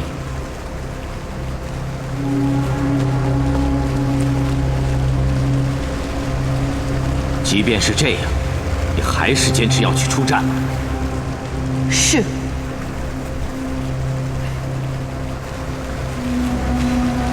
如果父王告诉你，你为之出战的凤兄还有一线生机呢？父王，你这是何意？当日天界哗变，鸟族的穗禾公主用环帝凤灵留了火神一魄，并且她求我在魔界找一个隐蔽的地方，将火神的形魄藏起来。如今便在余渊之内。凤兄还活着，父王，你为什么没有早点告诉我呢？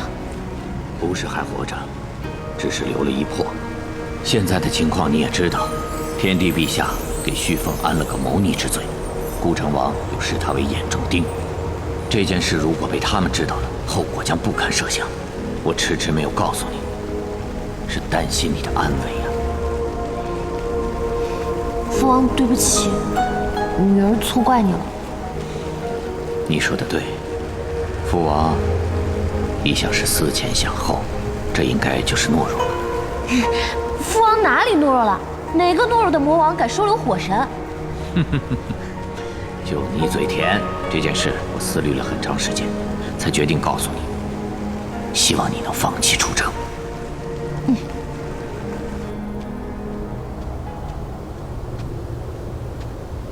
今日为何如此不安？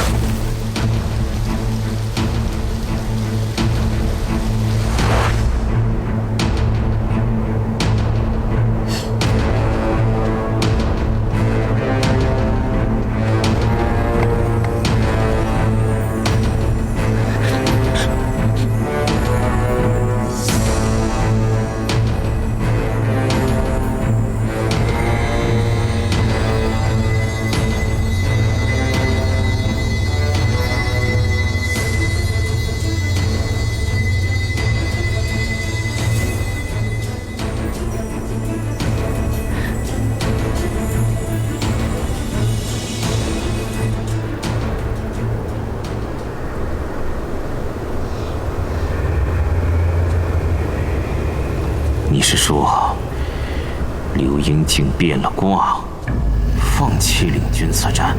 是的，魔尊。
徐峰，你终于醒了。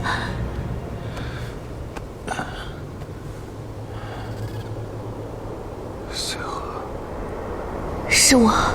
你怎么在这儿啊？这些年我耗费大量灵力，整日躲在这余渊之中，只为将你复活。还好上天待我不薄，终究是没有负我。复活？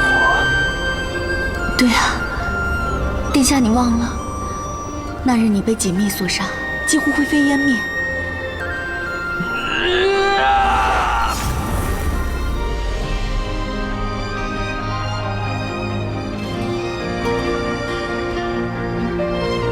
是你杀了爹爹，是你杀了李小怡。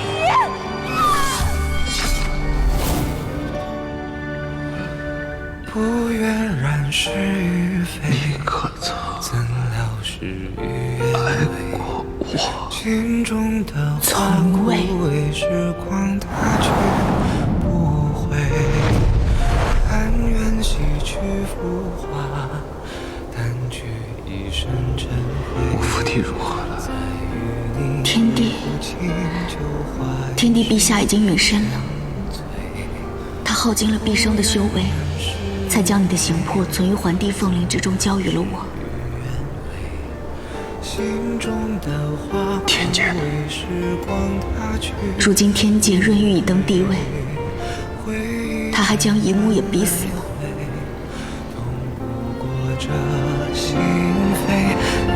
殿下，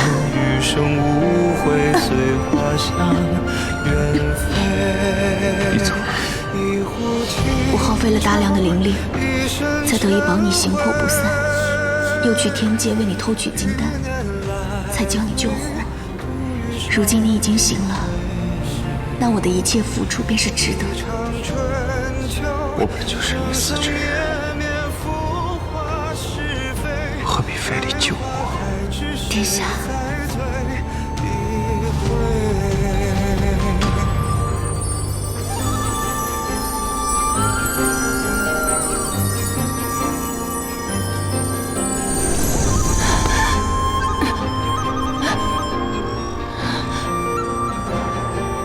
徐峰，是我对不起你，我再也无颜面对你。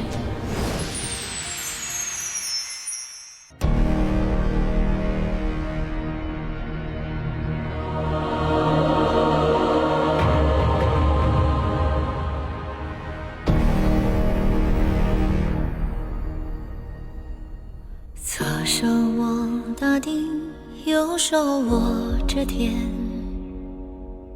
掌纹裂出了释放的闪电，把时光匆匆兑换成了年，3000世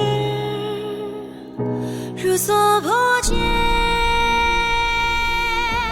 左手捻着花，右手舞着剑，眉间落下了